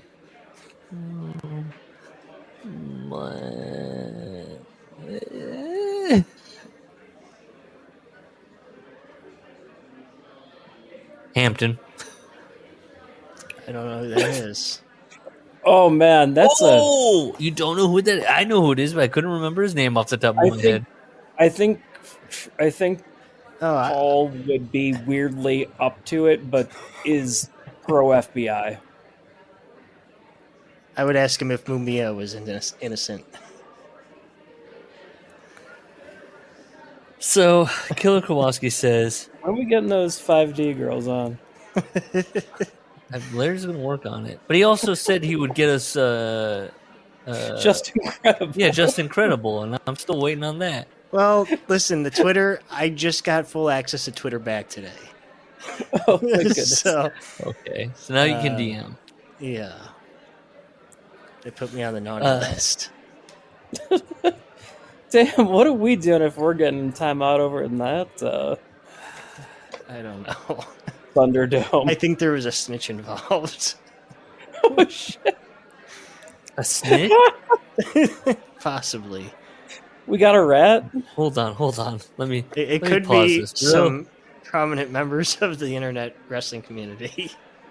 Okay, hold on. I'm going to pause this real quick. I have to pee. Okay. Is it SRS? Pause this real quick. Can I play something to start us off? Yeah.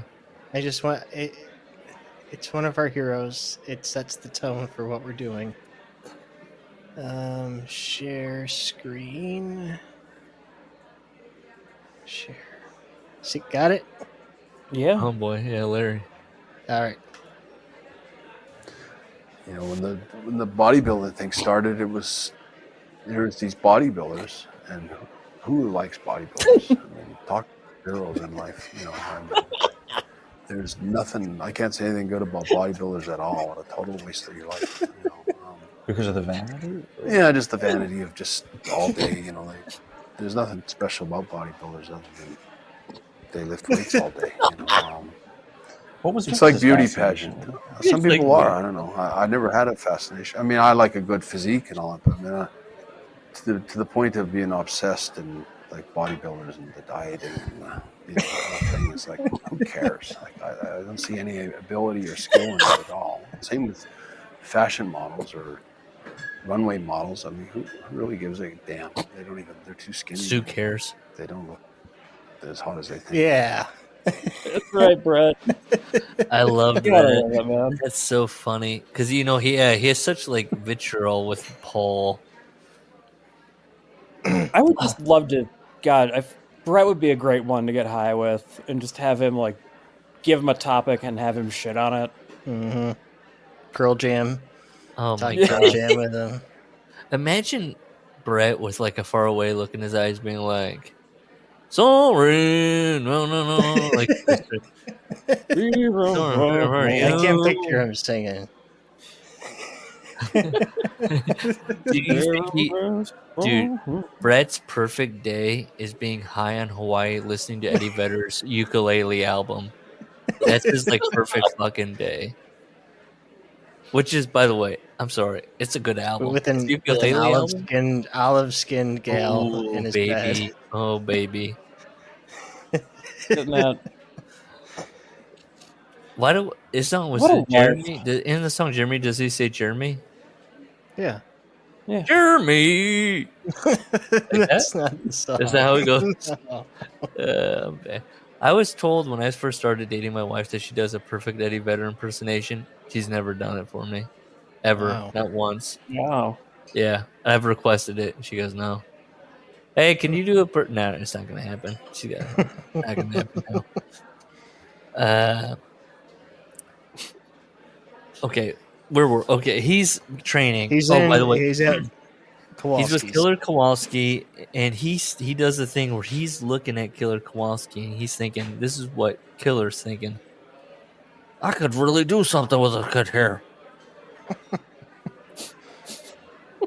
You guys are shit. You're pathetic. Get out of my school. He's very harsh, but oh wait,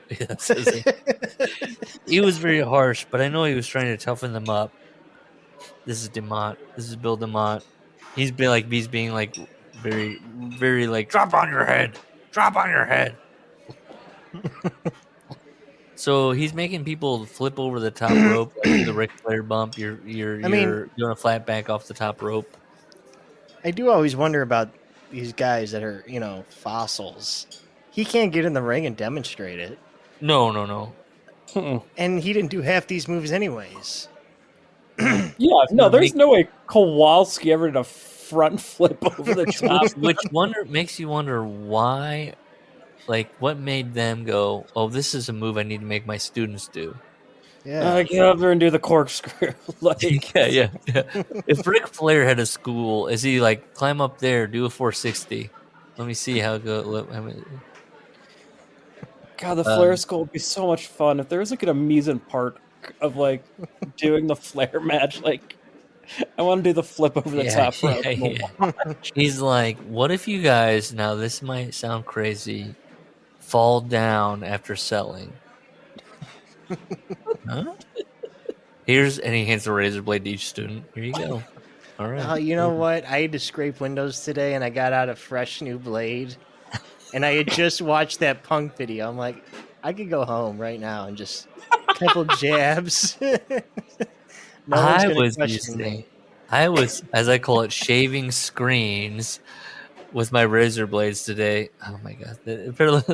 Oh Lord, I'm always on the lookout for a sharp razor blade. And the guys watch me like I'm a sick pervert as I shave the screens with my razor. Yes. Ooh, doesn't that look clean?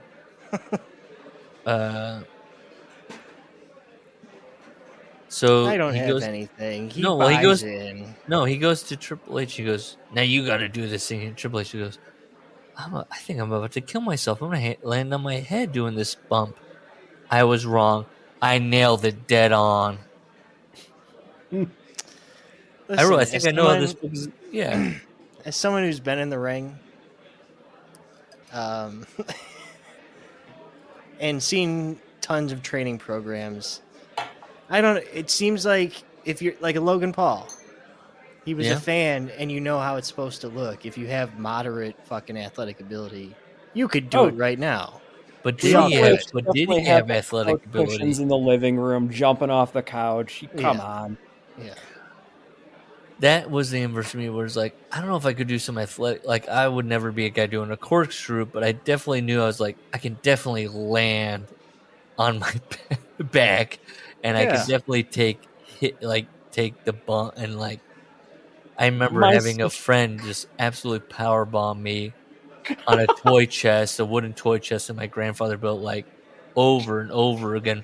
And then my head kept smacking against the wood, and I was like, "You're doing it wrong," because I wasn't tucking my chin in, and I was like, just over and over again, going, "Why isn't this working?" But if they were just telling me to tuck my chin in, I mean, like I said, I mean, clearly I could. I mean, just over and over on that toy chest, and he was just like fucking launching me, just like bam. But I feel like I knew how this book is gonna go. Insufferable when he's like, I nailed it. First time. Dead on. He got back home that night to his girlfriend at the time. That's why my girlfriend at the time. Yeah. How'd it go? You know, it was the most comfortable I ever felt doing something the first time in my life. I felt at home.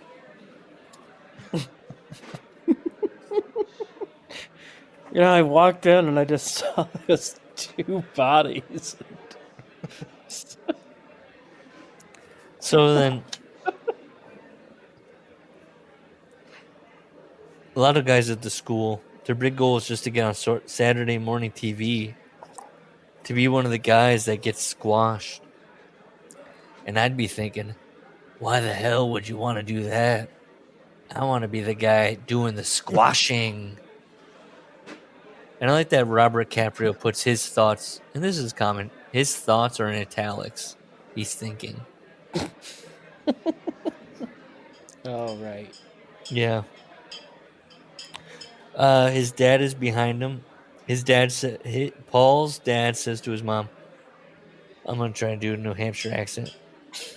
I'm just going to try to do Bernie Sanders, even though he's from Vermont. Let him get it out of his system. Remember, I went to school for a couple of things that I never ended up becoming. So what's the difference here? That's accurate, right? Which, from that, Paul says, knowing I had their full support. I don't know. I feel like your mom said she didn't like it, and then your dad was like, I don't know. I was a fucking fucker. Who cares? Fuck it. So Walter had his own independent outfit, Paul calls it. The IWF, the International Wrestling Federation. Based out of Nashville. Paul says IWF based out of Malden, Massachusetts. Yeah. Playing Saugus every Friday. Yeah. Well, I heard they also played Vermont, Burlington. Okay. IWF was like most independent organizations, which means a lot of wacky shit went on. And my mind immediately went to Bruce. I love that these guys are always reduced to like can't sell tickets with the meat and potatoes. What if we have a midget come in and or a bear? Yeah, like because then I went to the IWF like wiki page and it was like midget roster, and I was like, "Yep, that's what happened." Back in Kowalski's day, they drew 80 kid. So can we get him? Kowalski comes to him and goes, "We also need to figure out a name for you today."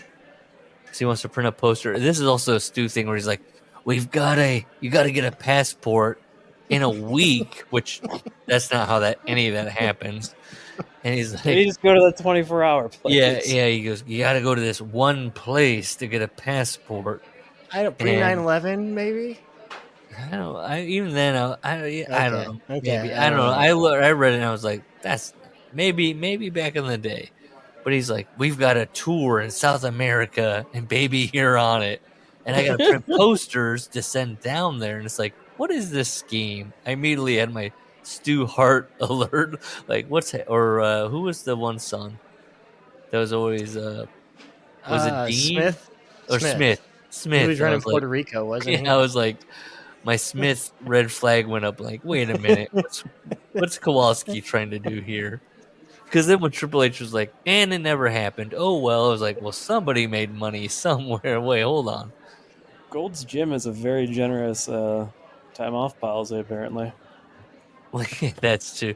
Well, no, he's training, he's working. Other than Mick went into the detail of it all, like I had to like this and then, and I was very poor. But Paul's just like, I did everything. I was managing a Gold's Gym and also training and also working out, and this is all good. It was fine.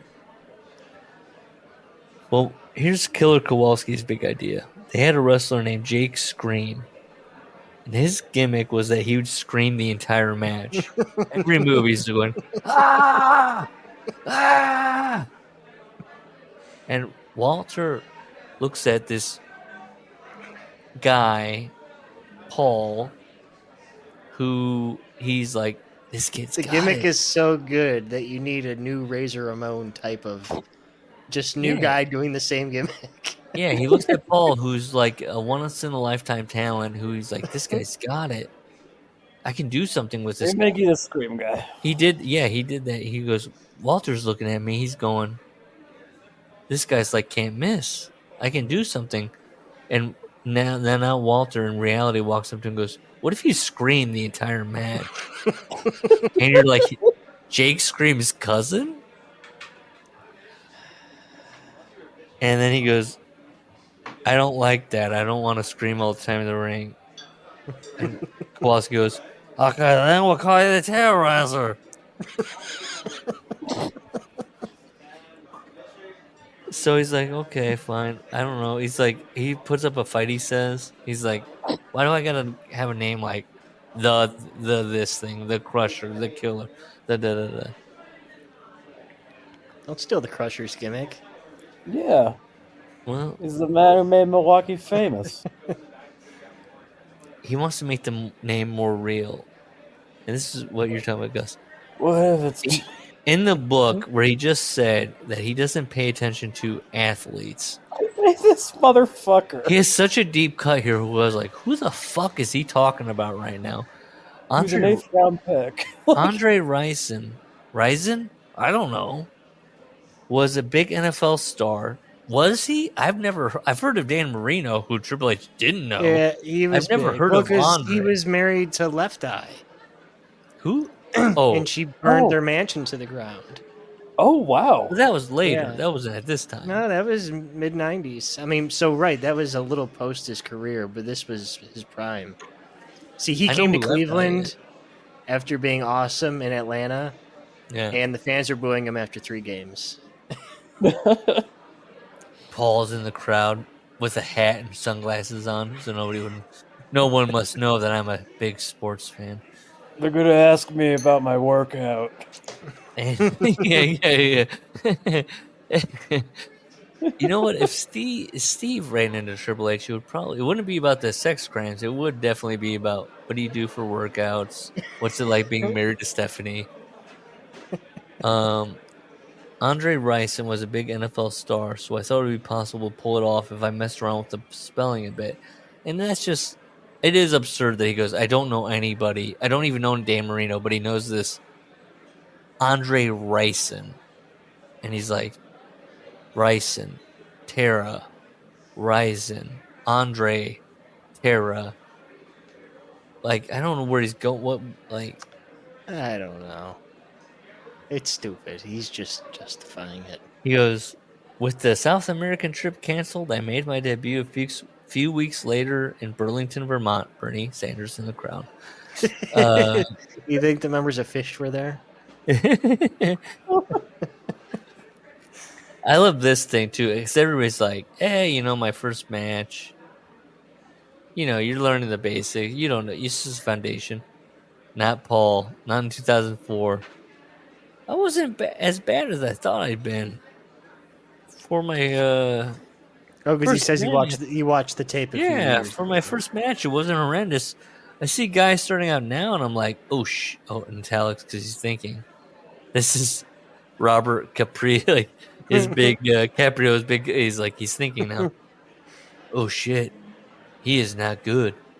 He is not going to make it. Phil. I mean,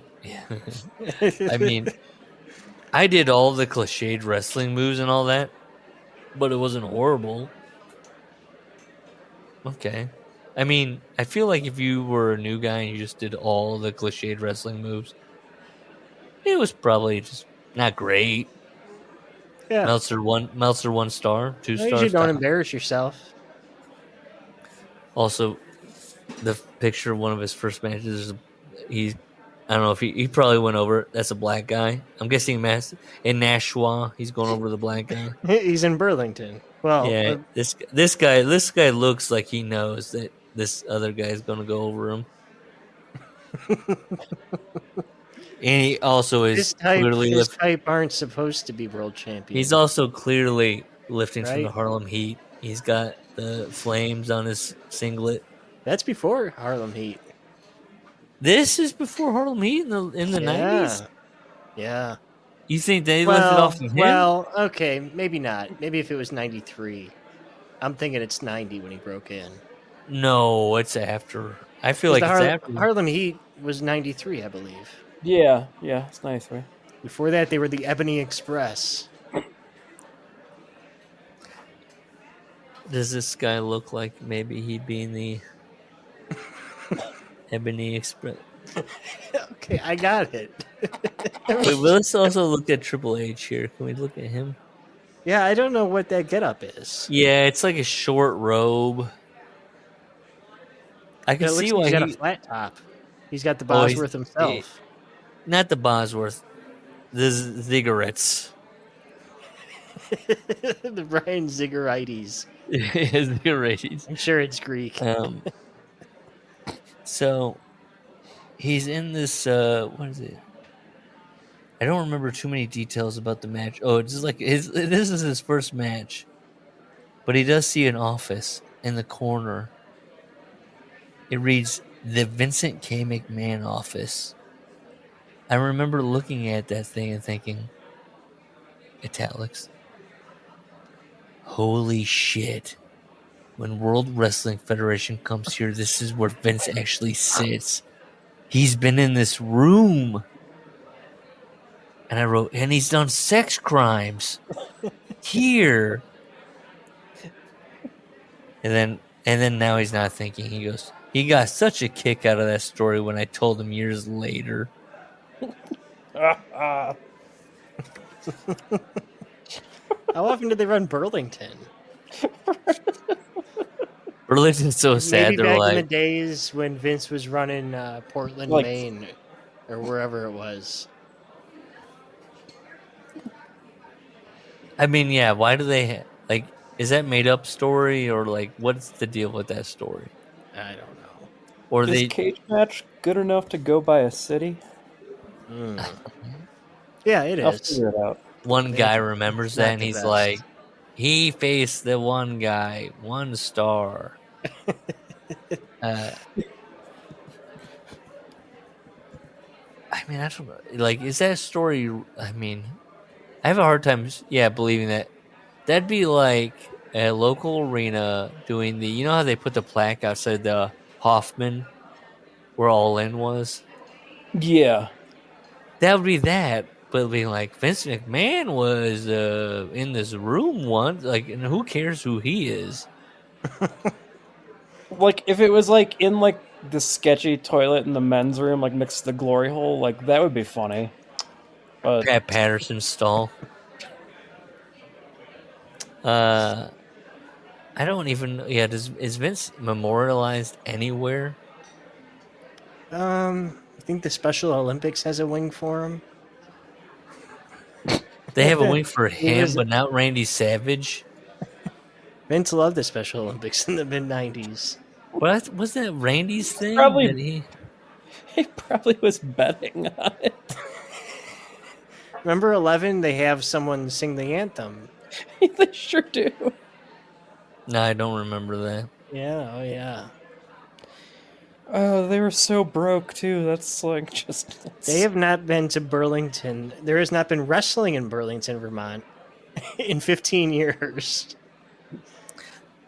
Bernie must have caught wind, and he's like, "Fuck that." No, come on. You saw that clip of him watching wrestling, didn't you? I might have, and it might have 2008, I think, the primaries. might have made He me was like like him. in Iowa at the state fair, getting ready for the fucking caucus, and he just had his arms crossed, and he was just watching the action. Man of the people. What a king! By the way, Bernie has a Brooklyn accent. Well, he's so Jewish. It's ingrained That's in where him. he's from. He's from Brooklyn. So now all of New Hampshire has a Brooklyn accent.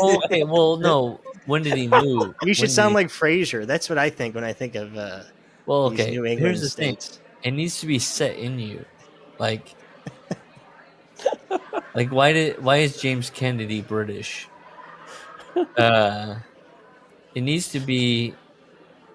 How long does it take for you to Christopher Nolan? Some people hang on to it. Christopher Nolan is British, but his brother John Nolan isn't British. But they're brothers. They grew up only a few years apart. That's what I'm saying. Like, how long does it take for an accent to sit in you? Like, why does he sound like? But he is.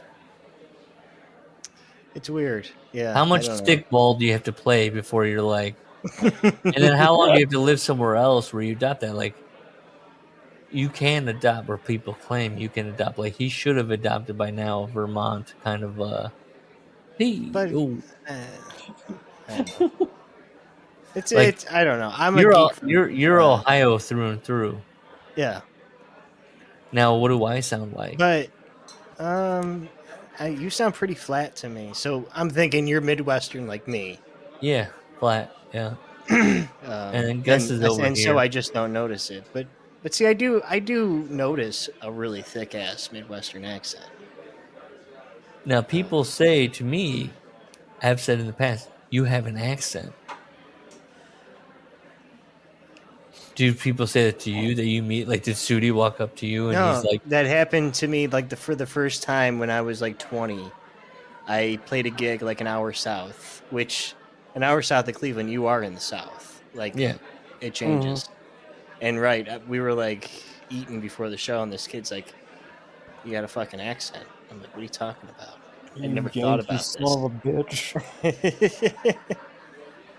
Although he was wrong because he described it as Boston-like, and he's out to lunch. He just had a head injury. Yeah.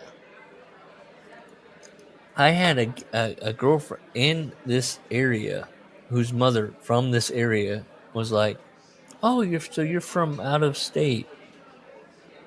I was like, "No." She was like, "You have an accent." I was like, "No, I don't think I do. No." So then I started thinking, do I sound like different people? Like from here? Do I sound different?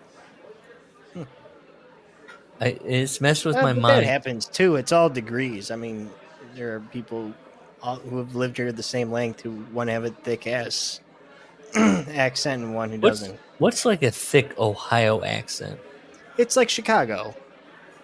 That's as thick as it can get, and I've known guys that thick. Like the fucking Bears sketch, like that thick. Gus, do you have a thick Chicago? I don't know. I'd have to be judged by somebody. Say the Bears. The Bears? Yo, wow, that's crazy. Now, when Sudi walked up to me, I didn't think he had a Massachusetts or a Chicago. No, but he's a professional broadcaster, buddy. They work to get rid of that. I would just describe Sudi as nebbish.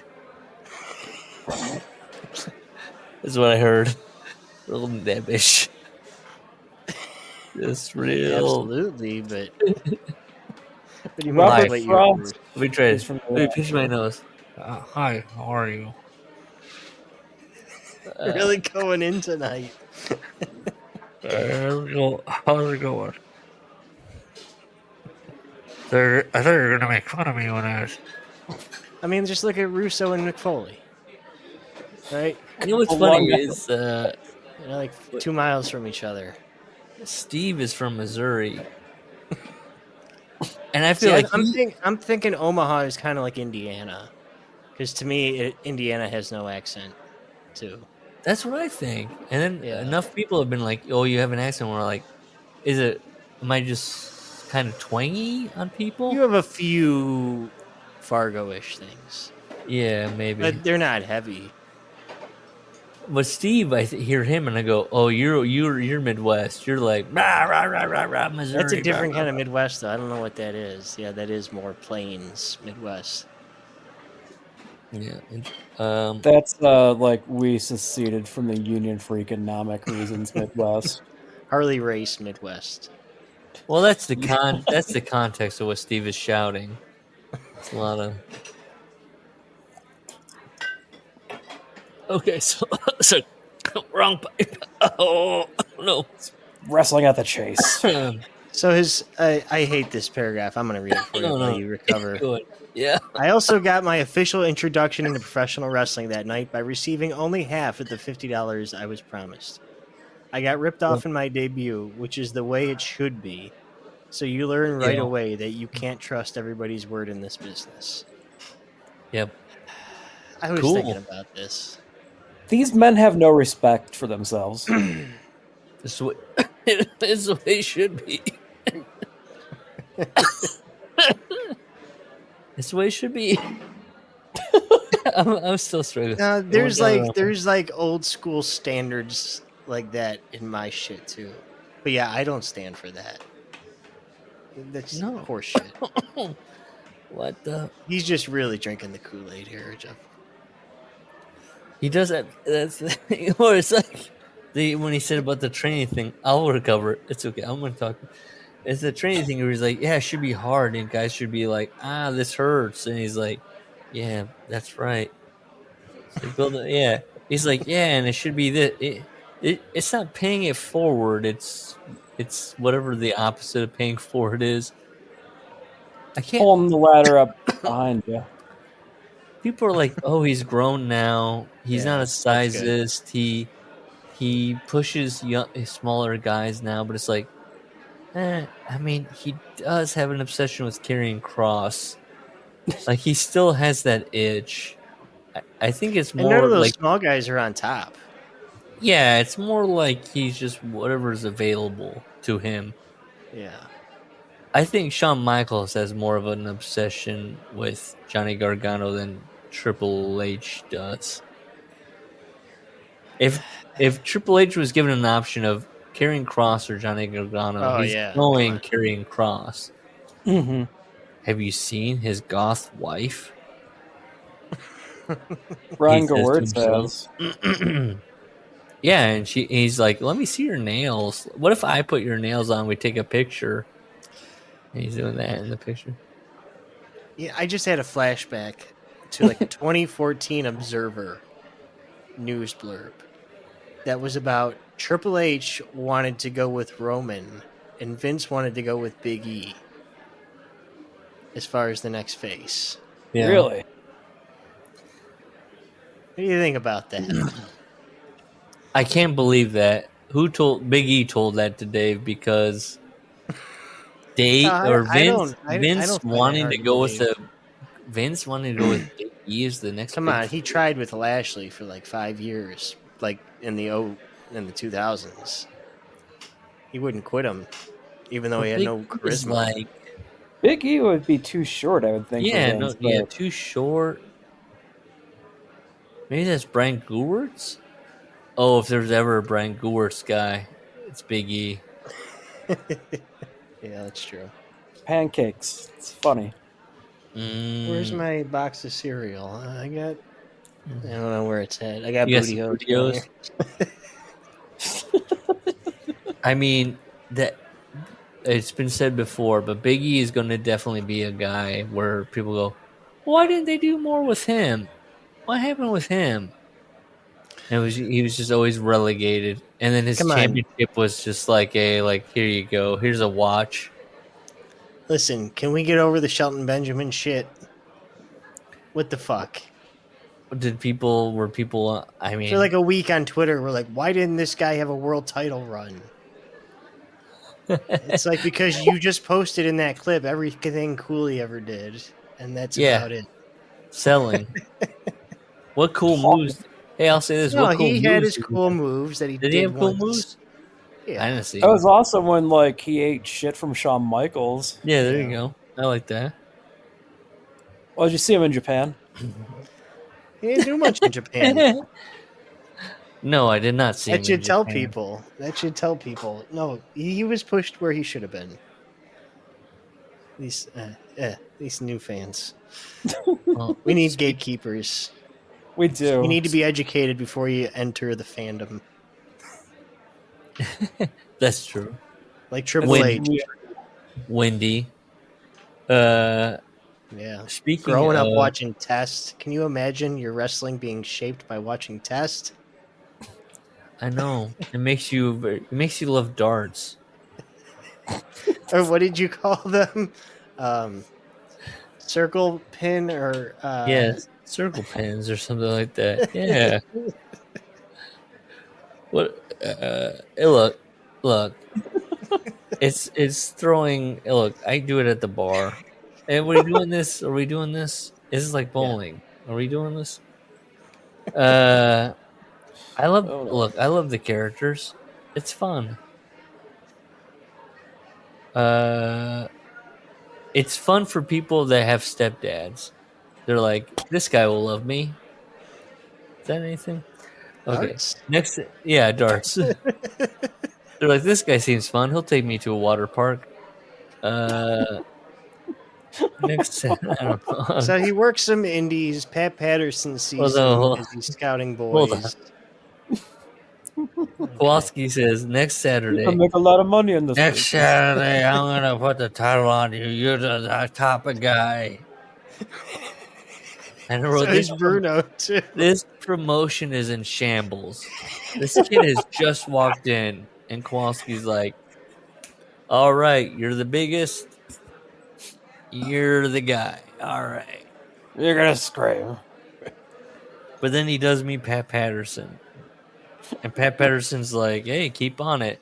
And I was shocked. I was like, okay, so when does Pat Patterson corner him? And he's like, what if I suck at your dick? I am the WWE Dracula. What happens here if I come to suck at your dick? What happens if I pull your pants down a little bit? I always love, even though I'm firmly on Pat's side and not believing Murray Hodgson, I loved the line of, you're the new guy, I wonder how you taste. I like it. Like, I don't believe anything of it, but he would say to guys, what do you taste like? And also, I just recently watched the RVD video where he was like, Brickhouse Brown came up to me and said, boo. And he was like, you guys are going to be big in the business. You got to understand.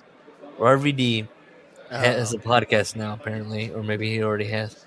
And he's like, Brickhouse Brown came up to us and he was like, just so you know, I'm going to smarten you up to this business. If you ever go to the WWF, Pat Patterson in an elevator once was like, you want to push? I'm going to suck your dick. And then they were just like, noted. Thank you.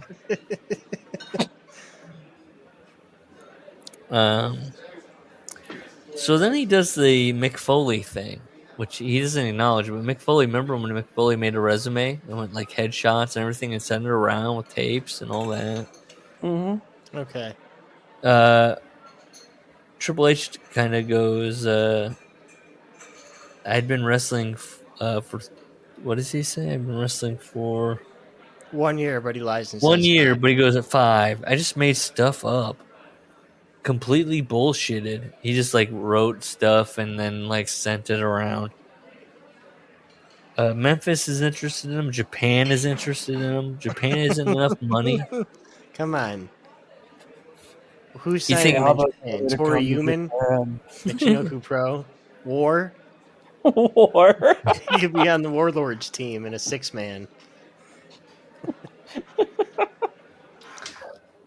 I like that a lot of the guys went into Japan and they were like, I can figure this out because if I live there, or like he's like, I think he's saying like, but if I was living here, it wouldn't make sense financially. If you're living there, it wouldn't like you'd be You're right. working. Everyone always raves about how much money Japan is, and the fact that Triple H.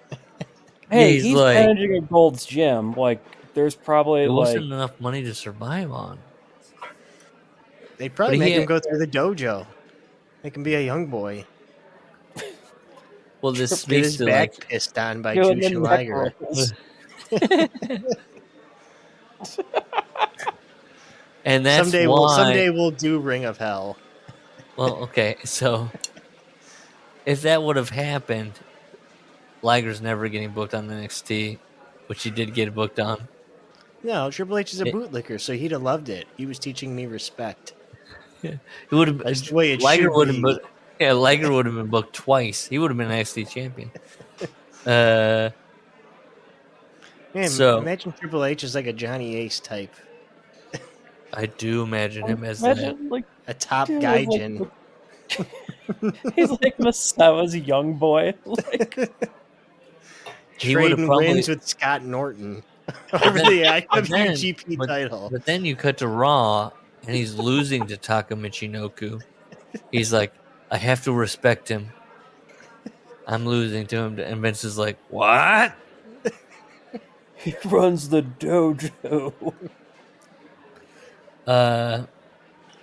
He says he wants to work Memphis, even though he knows people aren't getting paid there very well. Even though that was his reason for Japan, he's like, financially, I can't figure it out. Memphis is fine because I'd be able to get experience with TV. And I wrote, without the Performance Center? How does that work?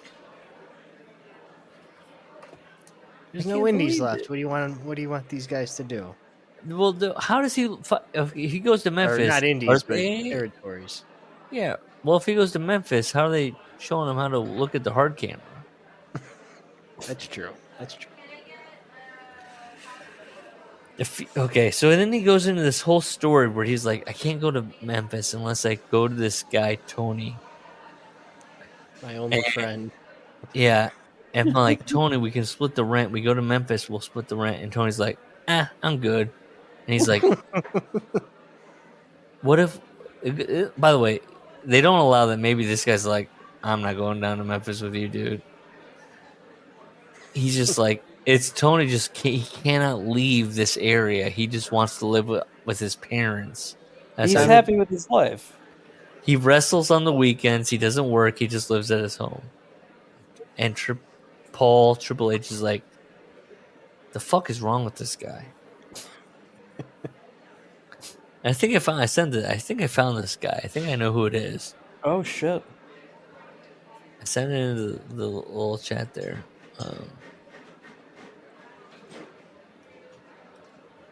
What was his name? Beep, boop, beep, boop, beep, boop, beep, boop, beep. Tony Roy. Because he goes back later. He says, a few years ago, which I'm like, a few years ago? So 2000, 2001? I don't think that's the case. I was visiting my parents back at home and stopped off at the supplement store one afternoon, as you do when you're visiting your parents. You only got my guy at the supplement. Yeah, you're limited with your time at home. You gotta hit up the supplement store. You didn't pack enough. Who knows? And right there, posted on the wall, was a flyer with this guy's wrestling picture on it. I couldn't help but laugh seeing that he was still at it. Hey, he's in the New England Pro Wrestling Hall of Fame. I was like, okay, so he's still wrestling. Okay. Why are you mad? Why are you like laughing about like this guy's doing his thing? Probably works at a GNC and has a great life. The woman was like, do you know this guy? And he's like, yeah. Great guy. We went to wrestling school back in the day. How's he doing? She goes, well, he's still trying to make it. Still trying to make it? Come on. He had to be 30 years old Yes, this is it. And he's still plugging away at the regional stuff? To quote Pat Patterson, please. He did at least have a title belt in the picture, which I'm sure made him feel better about the whole thing. God. And I wrote, what is his fucking problem with this guy? And then right away in the first sentence, it reveals itself. I promise you, this is it. Thanks in part to Tony, the Memphis thing wasn't going to happen as fast as I would have liked. That's it. Paul was like, this is my window. If you do this, I can get to Memphis now. This guy delayed his plan, and so now he's a fucking loser. Why doesn't he have more money saved up? He's managing this gold gym. That's more of a job than any wrestler ever has at this point. They all live out of their car, and this guy's got a cush job. I bet his parents charge him rent. I can see that. So, he's working at the gym. This is just out of left field. Yeah. I picture his father. Did they say what his father's name is? It might shape his image to me. It's Paul Levesque, like senior. Oh, okay.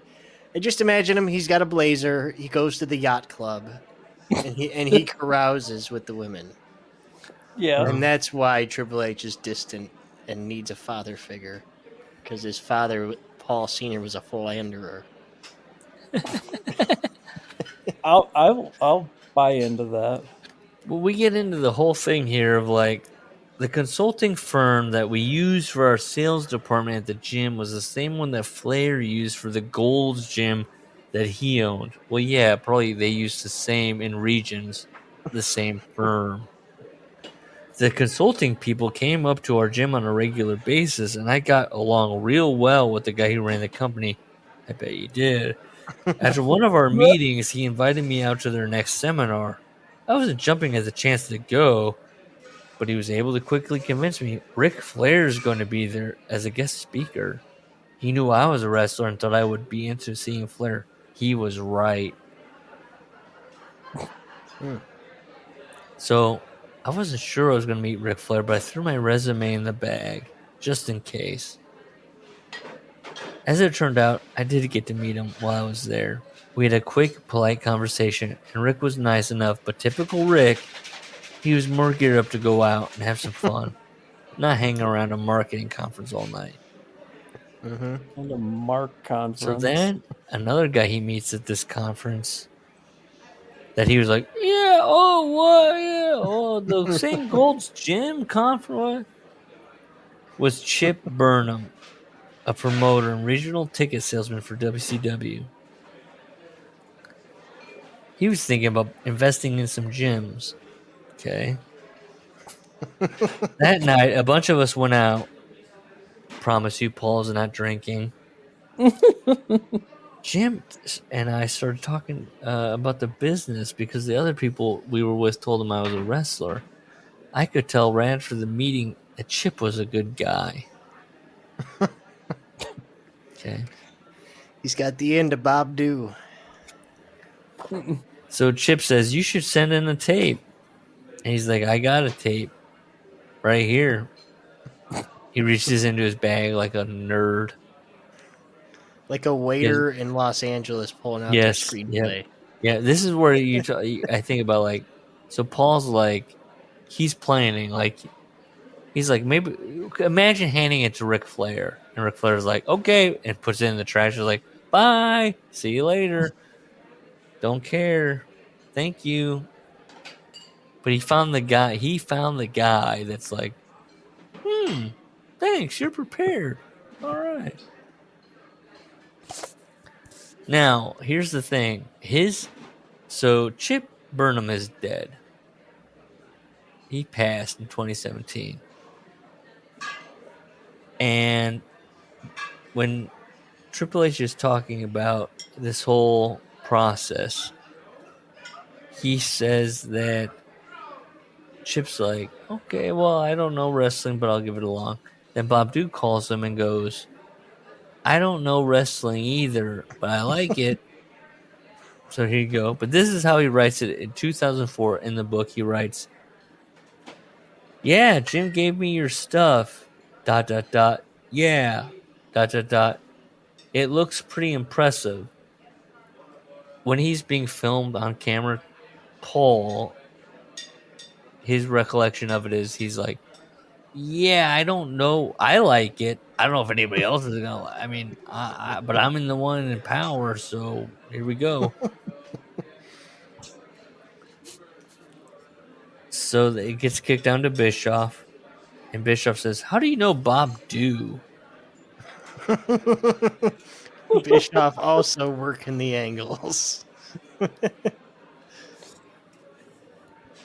He was after I explained to Eric how Bob came across my resume. I was about to get into a discussion with the new head of WCW that, quite frankly, eventism, I don't know I had the balls to do in my position. And that's the last little picture. It's him as a young man with a little Jerry curl and a real dork. And that's it. That's the first. I mean, this is going to be a 4 episode, you think? 4 episode? Three at most? I mean, this is a thin-ass book.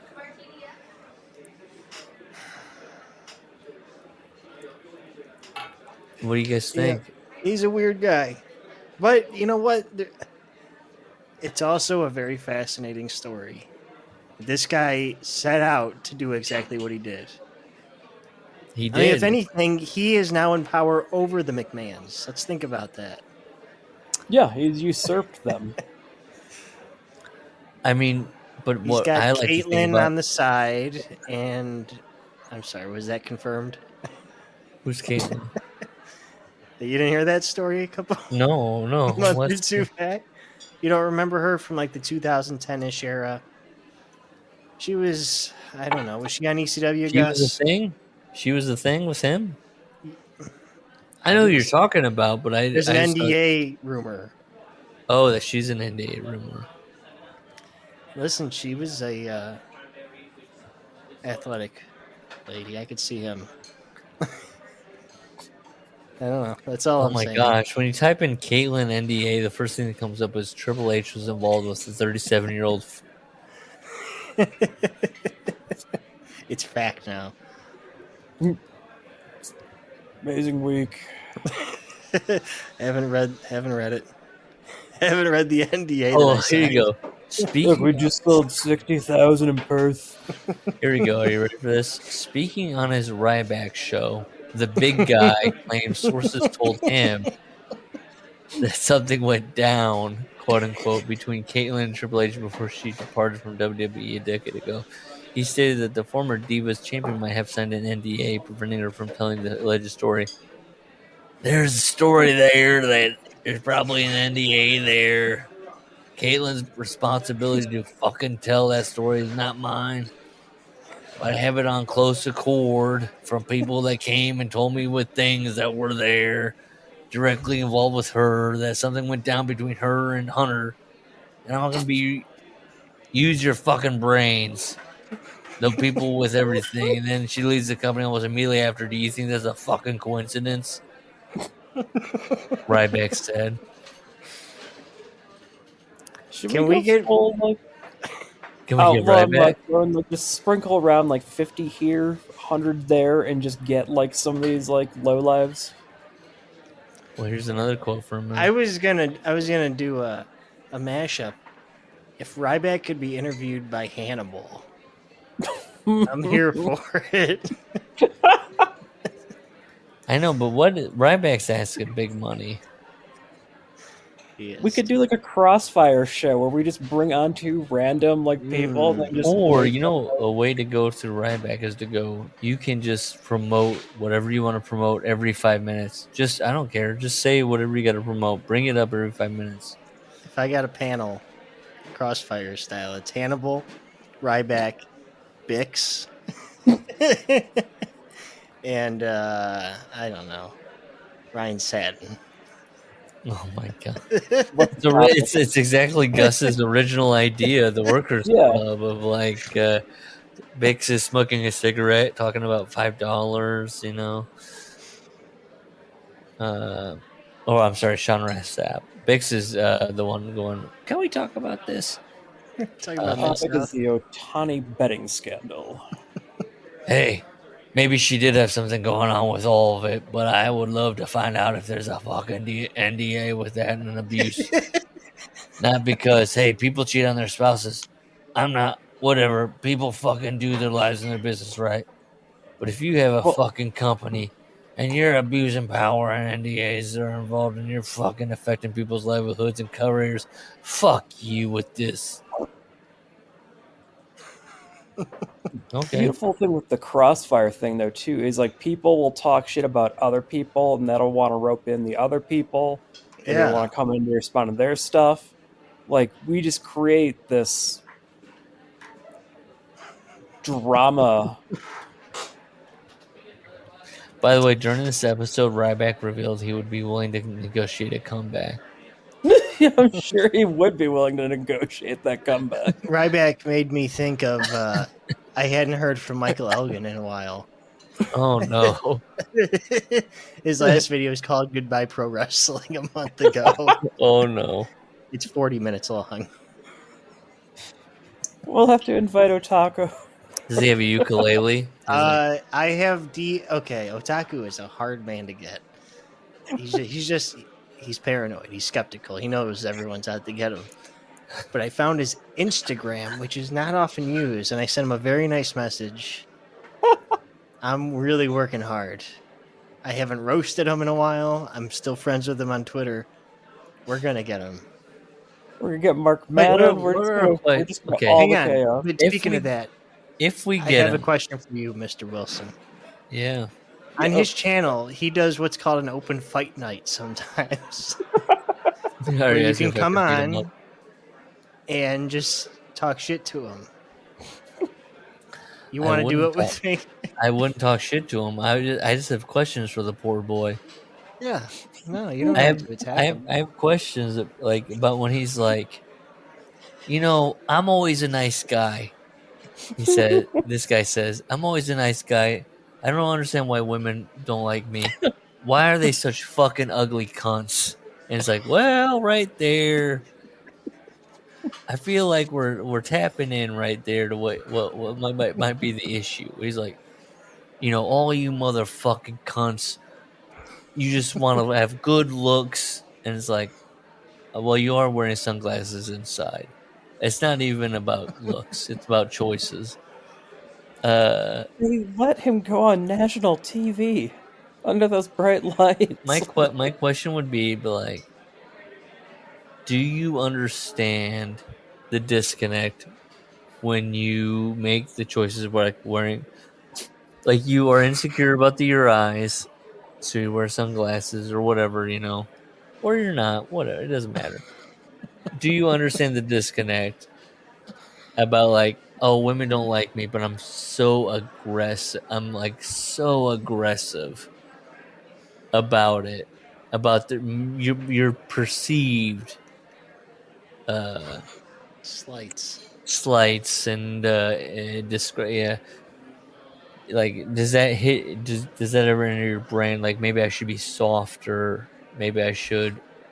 No, because you know what the problem is. All of these experiences that the opinion is based on is just online interactions.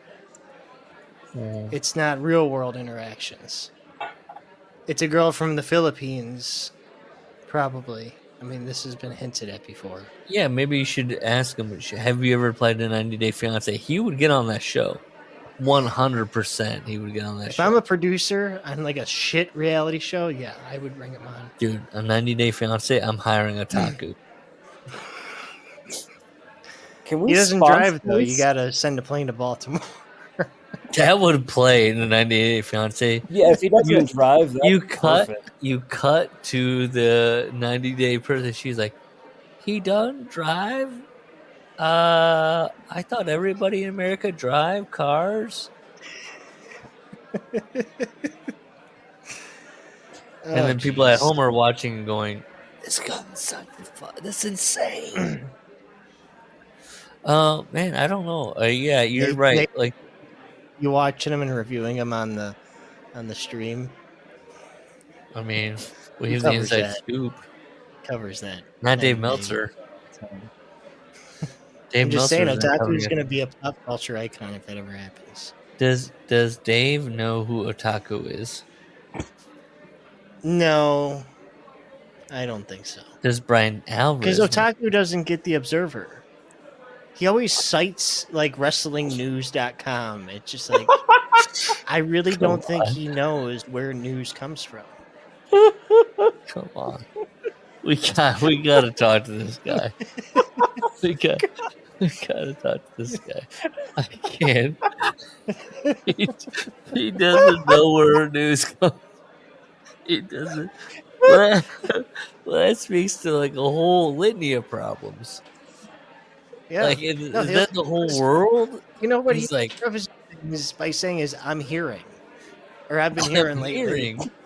Well, from who? What is that? And it's just seeing the same copy and paste headline 8 different times, and then he thinks he's farming sources, and then he can go public with it. When does he turn into? Has he scooped anything yet? I don't think so. He did say All In was a work. Wait, which part? That Punk getting in a fight with the Bucks was a work. Well, how is it a work? It didn't really happen. But why did he get fired then? These are very good questions. It's all part of the work. To go to WWE and Tony Khan be mad about it? It's all the long game to get Jack Perry. I could maybe meet him halfway and go, I do think Cody is eventually going back to AEW as a bigger star. And that there was a kind of a like, let's part ways. I'm gonna try to do this thing. We still, I do believe that Cody will eventually come back.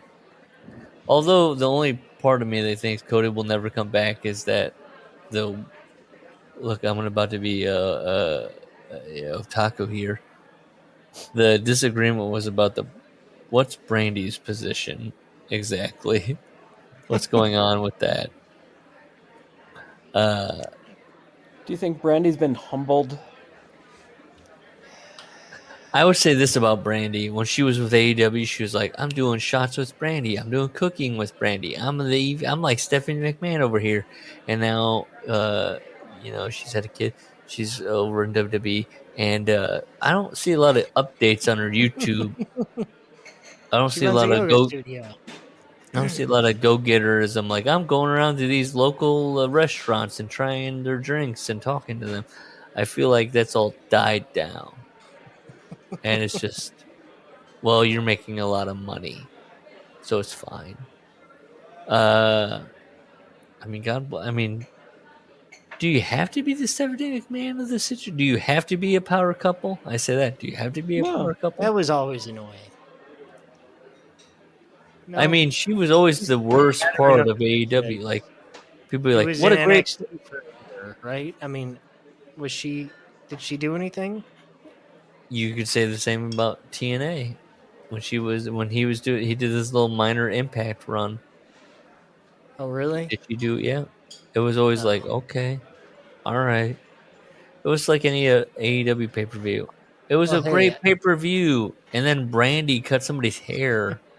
That's what I was gonna say. I was at that fucking Full Gear 19 show, and she was still trying to do the Black Magic women's faction. Yeah. Which I feel like maybe that was just Tony being like, Tony should have been like, he does that. Look, if there's a Tony trope, it's letting people do black magic or like spooky lore and like doing like, I'm going to come in and do this. And he goes, okay. And then he tells him, I actually don't like that. I don't want you to do that again. It's like Brandy. And then he's like, I don't want to do that again. And then Matt Hardy was like, what if I teleport around the pandemic state? He's like, okay, once, but then never again. And then, Aleister Black, he's like, okay, I'll allow you to show up. And then that's it. There's no more spookiness after you just showing up. So everyone should just at this point be like, if I'm a spooky wrestler, who is that? Who is like in the independent scene going like, I'm a spooky wrestler. I can't wait for my big break when they can afford all the bells and whistles. Like, whose goal is to be Bray Wyatt? Soul Taker. Well, you guys have watched The Wrestler. There's one guy that definitely thinks he's the next Bray Wyatt, and got bad news for that guy. Oh, that I didn't see him. Okay. Yeah, you haven't seen him in the barn with the pig mask, or like he's like an old lady, and it's like the psycho, and he turns around, and he's like, "Oh yes, I did. Yes, I did. I saw." And Al Snow's in there with the camera, and he's like, "Yeah, like WWE." Yes. Yeah. Spent $18 at Party City. Oh, I'm from Lima, Ohio. All right, I gotta go. Okay. Bye. Good night.